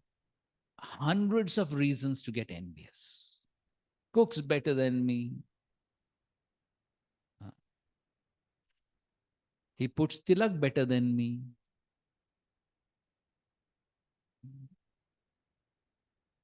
So many reasons to become envious.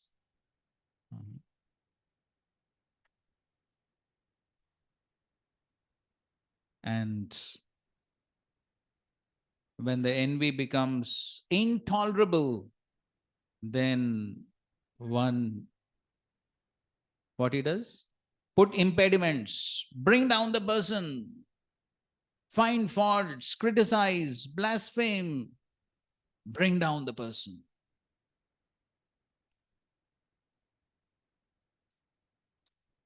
So His Holiness Radhanath Maharaj told about this real incident between two yogis in the Himalayas. I think so I told this in some previous class, correct? I told? How many of you know this? Okay, Gaur Bhakt Prabhu, batao. Maharaj tells that these two yogis were there and they were living in the Himalayas for many Caves of the years. Himalayas. With nothing. So one day that another yogi was there and he this yogi saw that in the in front of that cave there are many people standing in line and they're taking guidance from him. Then he thought that, Are, matlab, both of us are staying in caves, but he is becoming more popular. There are many people following him. So how can it be possible? So then he came out and shot him dead. He manages to get a gun. So he took advantage of those people coming. So he must have told one of them to get a gun. Just imagine. Just imagine.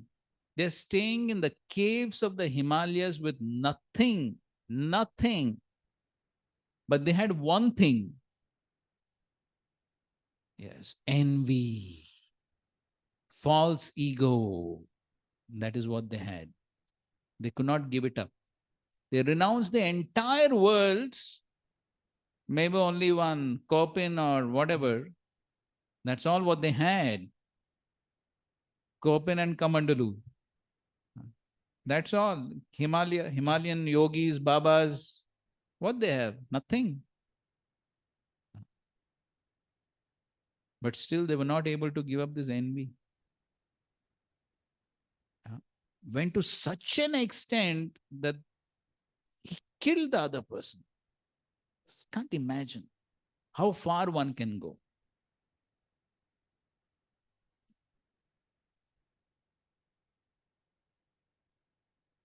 So that is why His Holiness Gaur Govind Swami Maharaj Ji says, and of course, this is a Shastric statement, that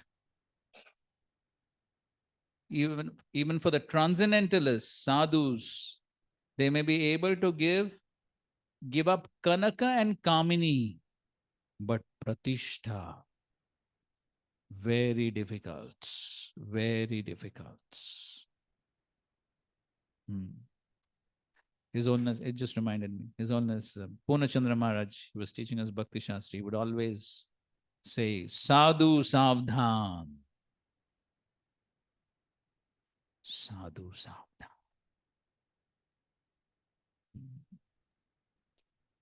So this is something which one has to be very careful of. And ISKCON is no exception to it. Prabhupada is giving his warnings because Prabhupada was seeing all this. And of course, we all know the well-known pastime, Srila Bhaktisiddhanta Saraswati Thakur. What he told our Srila Prabhupada on the banks of Radha Kund, fire in the mud. What was the fire? The fire of envy. Fire of envy. It was burning. The entire mutt was burning because of the fire of envy. And there is material competition amongst not ordinary people, sannyasis, renunciants of the highest order. But the mutt was burning with envy.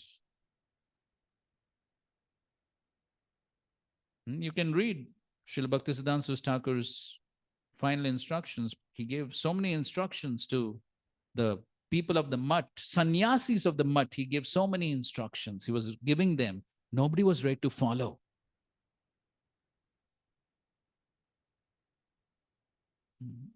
They became so materialistic. So if this can happen to sannyasis, what to speak of anyone else? If it can happen to sannyasis and renounced Himalayan yogis, then what to speak of anyone else? And this is Maya's greatest trap for especially people in the renounced order.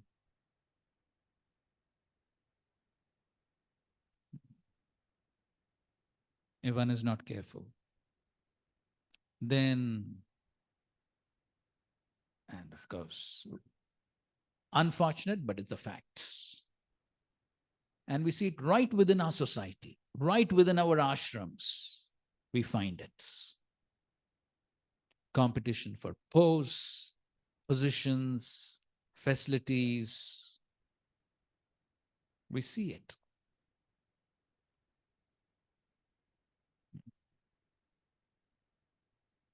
And that's how the entire progress is impeded. So when there's envy, it's like fire. So what happens when there's fire? Everything is burnt. And what is burnt? What gets burnt in the fire of envy? Yes. One's devotional service, one's Krishna consciousness is what gets burnt. Interestingly, what happens is when there's envy, you must have heard this example. The envious person, he's burning and he's thinking this burning hot coal, I will throw on this person to finish him, to burn him. But what is happening? Yes, he's burning his own hands. So the envious person, he wants to burn others, but in reality, what happens? He burns himself. That's why Prabhupada is saying that dog story. That's why Prabhupada says, when you can hear that lecture, Prabhupada is very instructive. because the person is thinking of getting something from somebody else and destroying the other person. But what happens? He loses what he himself has. He burns himself. He cannot cause much harm to the other person. Some he may be, but most importantly, he causes harm to himself. He burns himself. He destroys his own Krishna consciousness. That's what happens. But this is something which everyone has to be very careful, because it's the most deep-rooted anartha. Envy.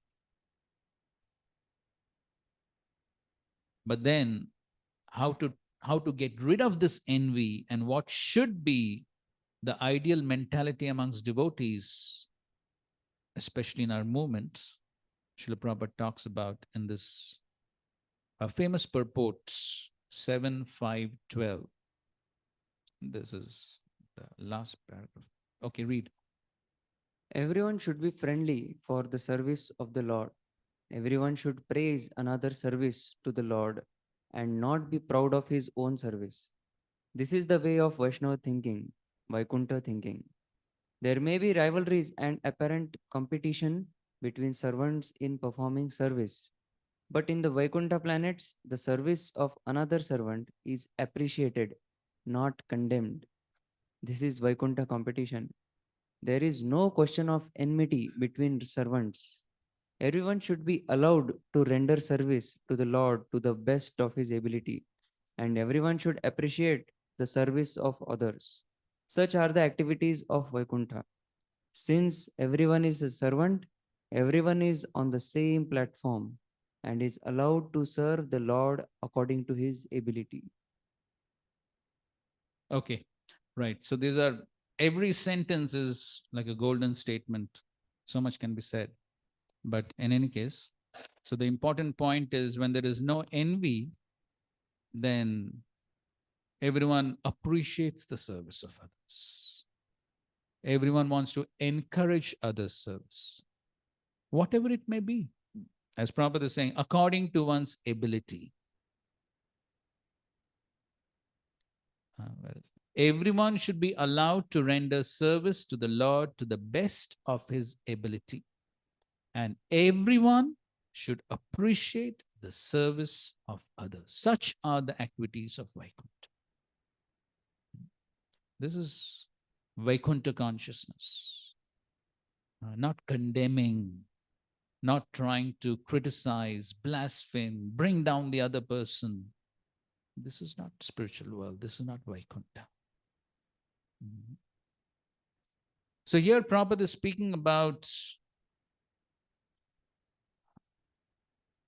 apparent competition between servants in the Vaikuntha planets. So that means there's Vaikuntha competition also. So what is the difference between Vaikuntha competition and material competition?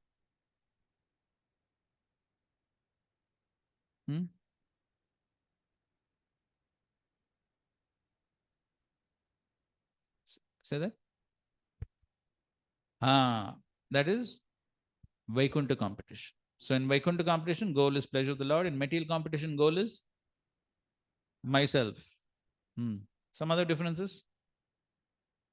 Vaikuntha competition is to inspire others also.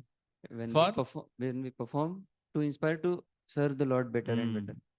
And in material competition? Material competition to prove myself that Better. I am better. Yes, that's correct. So in Vaikuntha competition, so one wants to serve more so that others are inspired to do even more. So that ultimately there is a cumulative enhanced service to the Lord. That is Vaikuntha competition. But in material competition, I should be the best, everyone else below. Some other differences?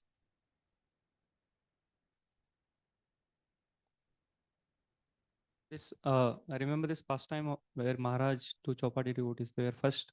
So next they asked that, please bless us that we can be first. So Maharaj told that I bless that you do your best, but you be last, so that others are inspired. Right. Some other differences? Manish. In Vaikuntha consciousness, if somebody is doing more, one takes inspiration from him to do more. And in material consciousness, one is envious. So what he does? He tries to pull him down. Yes, he tries to pull him down. Yes. Something more? Yeah, so these are the essential differences. And so therefore, there can be competition. As Srila Prabhupada also inspired competition amongst various temples for book distribution. But what type of competition Prabhupada is talking? Yes, transcendental Vaikuntha competition. Not trying to pull the other person down. Stand on other person's head and go on top. Not like that. So all these are very important points Srila Prabhupada is writing in his purports for us to apply. For us to apply. Therefore, Prabhupada has written all this. Okay, now another very beautiful purport Srila Prabhupada is writing in the 13th chapter of the 10th canto. There's the second last verse Srila Prabhupada has given us. And Srila Prabhupada is in Vrindavan in his final days. And Srila Prabhupada is beautifully describing Vrindavan. Okay, read. We are afraid of the forest and do not wish to go there.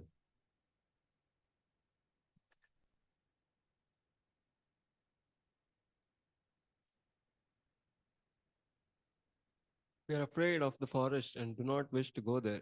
But in Vrindavan, the forest animals are as good as demigods, for they have no envy. Even in this material world, in the forest of the animal in the forest, animals live together, and when they go to drink water, they do not attack anyone. Envy develops because of sense gratification. But in Vrindavan, there is no sense gratification, for the only aim is Krishna's satisfaction. Even in this material world, the animals in Vrindavan are not envious of the sadhus who live there. The sadhus keep cows and supply milk to the tigers, saying, "Come here and take a little milk." Thus, envy and malice are unknown in Vrindavan. This is the difference between Vrindavan and the ordinary world. In Vrindavan, everyone is happy. The calf is happy, the cat is happy, the dog is happy, the man is happy, everyone. Everyone wants to serve Krishna in a different capacity, and thus there is no envy. One may sometimes think that the monkeys in Vrindavan are envious because they cause mischief and steal food. But in Vrindavan, we find that the monkeys are allowed to take butter, which Krishna himself distributes. Krishna personally demonstrates that everyone has the right to live. This is Vrindavan life. Why should I live and you die? No, this is material life. The inhabitants of Vrindavan think, whatever is given by Krishna, let us divide it as prasad and eat. This mentality cannot appear all of a sudden, but it will gradually develop with Krishna consciousness by sadhana. One can come to this platform. So in this purpose, Srila Prabhupada, in the beginning, he told what is the cause of envy, and towards the end, he is giving solution. And in between, he has given the result. Very beautiful, complete purport. So what is the cause of envy? Sense gratification. So it could be gross sense gratification or subtle sense gratification. As long as sense gratification is the goal, then always somebody else has more, somebody else has less. And so somebody who has less thinks I should get what the other person has. That's envy. And if everyone is non-envious, what will be the result? What is the result? Everyone is happy. When everyone is acting on the non-envious platform, everyone is happy. Of course, Prabhupada is talking of even cat and dog and everyone. And how can one come to this non-envious platform? By Krishna consciousness. By sadhana, one can come to this. So therefore, if we don't perform good sadhana, for us, essentially the chanting of the holy names, hearing and reading Bhagavatam, And of course, Srila Prabhupada has given us the morning program especially. So if we don't do this morning program properly, where the chanting of the holy names and hearing the Bhagavatam, if one does not do this, then what will be the result? How will the anarthas go? How will the purification take place? The purification will not take place. And if the purification does not take place, one will have all these anarthas.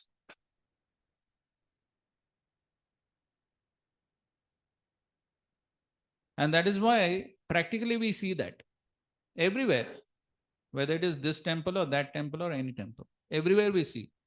Usually we find those who don't have a good morning program, a good sadhana, they create trouble for themselves and others. That is what we find. It is science. It is science. Very simple to understand, nothing too complicated. So those who don't have a good sadhana and a good morning program, then they will be there with all these anarthas, especially envy. And then it's such a big headache for everyone because they create problem and then managers, leaders have to break their head trying to solve the problems. Creates so much of nuisance.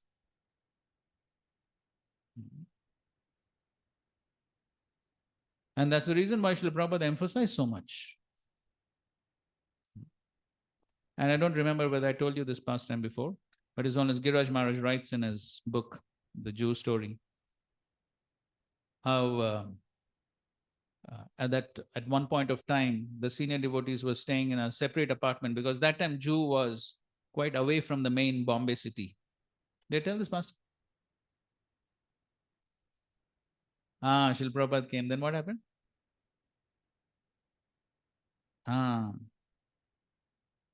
Then what Prabhupada said?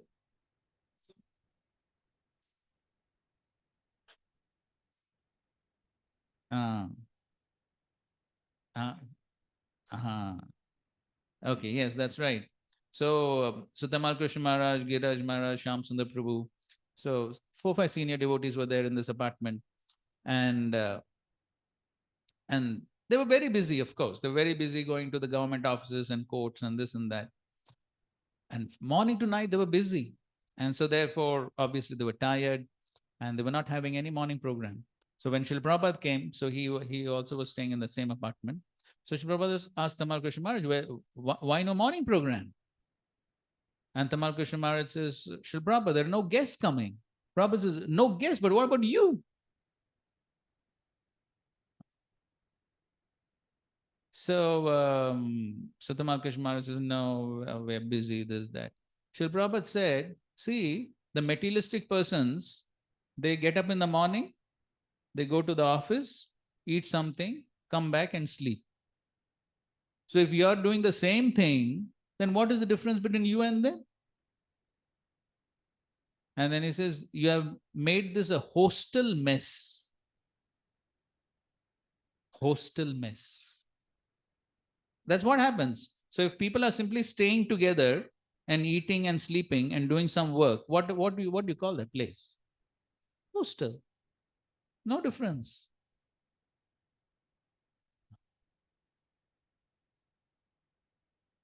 So then that's what the ashram becomes. The ashram becomes hostel. Without proper spiritual standards, the ashram becomes hostel, nothing more than that.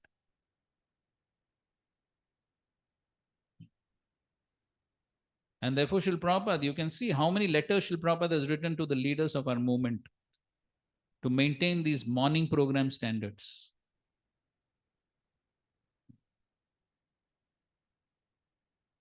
So I don't know if I've shown you this letter to Sudama.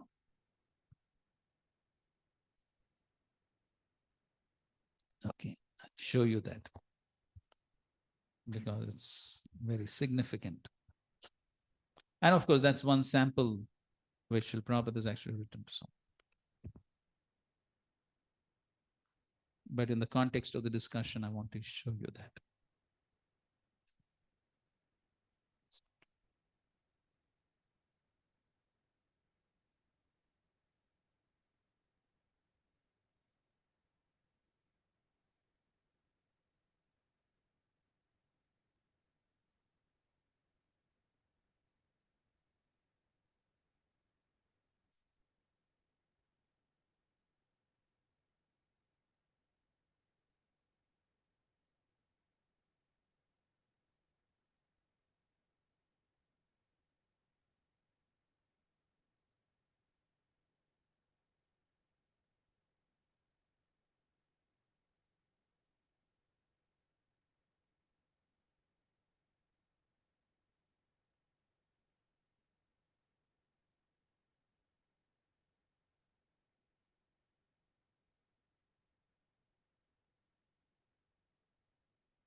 क्या हो गया? क्या हो गया? बंद क्यों हो गया?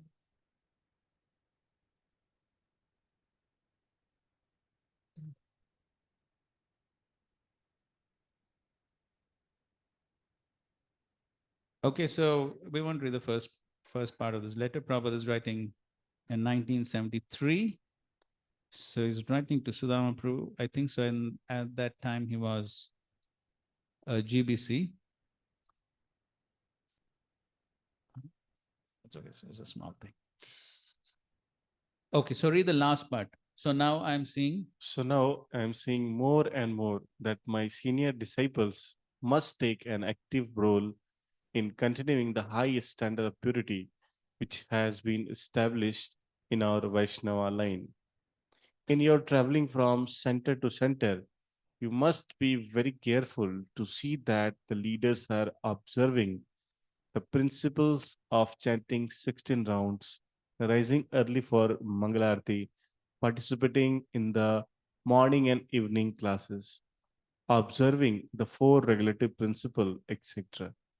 And if there is any deviation from this standard, then it is the responsibility of you and the local GBC representative to rectify it immediately. Within these Vaishnava standards, which I have put forward, lies the spiritual strength of our movement. So you may please do the needful in this regard. Okay, take it. So the important sentence, so Prabhupada is talking about these Vaishnav standards, which are what? Chanting 16 rounds, rising early for Mangalarti, morning and evening classes, four regulative principles, etc. And Prabhupada is giving an instruction. If there is any deviation from the standards, it's the responsibility of you and the local GBs representative. Rectify it immediately. See the emphasis Prabhupada has laid. Rectify it immediately.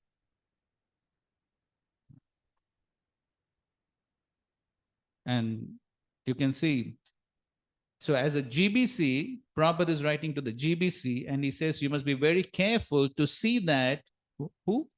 The leaders are observing. Because if the leaders don't follow, what will the followers do? Yadid acharati shreshtas. So Prabhupada is writing to the GBC that he must see that the leaders are first following.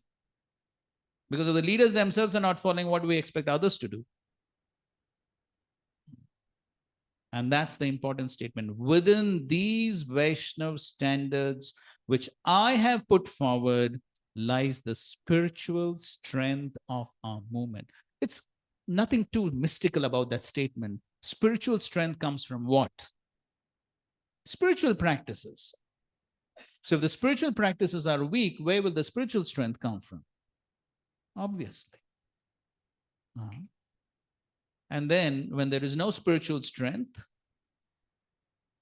there is no purification, then all the anarthas, material desires, everything comes to the surface. That's what happens. Then all these problems based on envy, pulling, pushing, backbiting, criticizing, blaspheming, all these problems take place. Then it's not surprising because the medicine is not being taken. So when the medicine is not taken, can we expect the disease to be cured? No. Simple logic. And that's why Prabhupada is writing in this purport. If one wants to come to the non-envious platform, then one has to follow the sadhana. It's not going to happen automatically. So the choice is ours. Either we rectify the root cause of the problem or deal with the problem later. Now, which is more intelligent?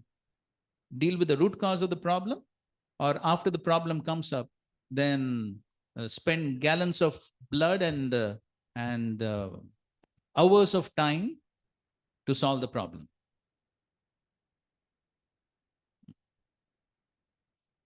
Yes. And that's good for us and good for others.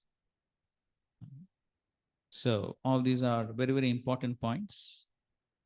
And so Prabhupada is writing spiritual strength of the movement, the entire movement. That means individually and collectively. So if individually we don't properly follow the standards, individually we'll become weak. And then what will happen? Collectively, the whole movement will become weak. If you remember, in the morning, Amiya Madhusudan Prabhu was reading from the Namamrit. That was 10th canto, 2nd chapter, text number 20 purport. And where Prabhupada is talking about how the Kamsas cannot do anything to our movements. And then he concludes that purport by saying, provided. Anybody remembers? Provided. Yes. Correct. So Prabhupada is writing, the Kamsas from outside cannot do anything to our movement because Krishna is born within the womb of this movement, Prabhupada is writing. But he gives a warning. He says, provided the leaders, they properly follow the chanting 16 rounds and following the regulatory principles. So, of course, each one of us in some capacity is a leader. And so, therefore, if we don't properly follow, then we are causing harm to ourselves and the entire society. It's a great disservice that we're doing. And most importantly, we are not following Srila Prabhupada's instruction. Then from where can we expect the mercy to come if we don't follow Srila Prabhupada's instructions? So therefore, these are all very crucial points. And if we don't come to this Nirmat Saranam platform, the non-envious platform, the study of Bhagavatam will simply remain what? An academic exercise or a theoretical study. That's all. There will not be much realization, there will not be much appreciation, and there will not be much interest. And then we see, as we see sometimes. Then after some days, we see the attendance in these classes gradually keeps coming down, down, down. Why? No interest. And one could justify it with so many reasons. That's Maya's trick. But then the root cause of the lack of interest could essentially be we are not trying to purify our hearts by proper sadhana. And when that purification does not take place, then the interest in spiritual subjects doesn't come. That's what is very clearly being stated right here. Then if somebody has some motive at least to get a certificate, then at least he will come. So these are all facts. Okay, fine. So we'll continue our discussions tomorrow. And Thursday we don't have class, correct? So how are we compensating for that? Monday we have. So that discussion took place, right?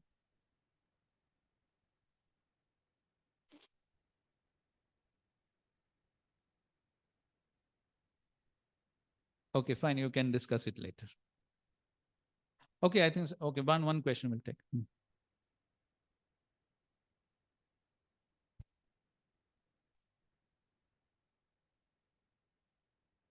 Prabhuji, will the same degree of purification happen in two cases? Like this, many times I see some devotees engaged months after months and years after year during the morning program time in services of the deities, and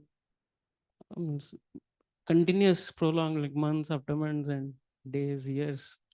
So, and So same purification will happen while being engaged in service or by sitting and chanting and doing full morning program. Of course, if there is a real valid reason for that, for missing the entire morning program, then that could be considered. Hmm. But I really doubt how many pujaris really, for every day throughout the year, they are not able to attend any part of the morning program.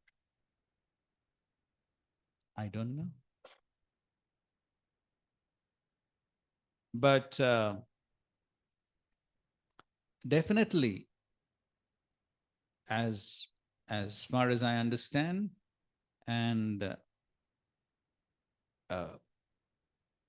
definitely schedules should be adjusted in such a way that it doesn't happen. That every day one has to miss the entire morning program. Ideally, that should not be the case. Some days fine, but not every day. But then definitely in a practical sense, if a pujari has dressing, he may miss the morning program and the morning chanting, but definitely he can come for the Bhagavatam class, right?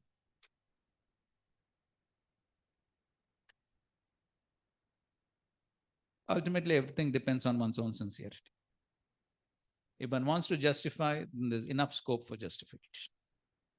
And Krishna will give one the appropriate intelligence to justify whatever one has to. But this is the standard that Srila Prabhupada has very clearly, in no uncertain terms, established. How much we want to follow, how we want to follow, depends on us. Srila Prabhupada ki jai, Grantaraj Srimad Bhagavatam ki jai, Samved Gaur Bhakta Vrinda ki jai. Thank you very much. Hare Krishna, Krishna Krishna, Hare Hare, Hare Ram, Ram Ram. Hare. And we are especially emphasizing these points, seeing the situation in so many of our ISKCON temples. Hare Krishna.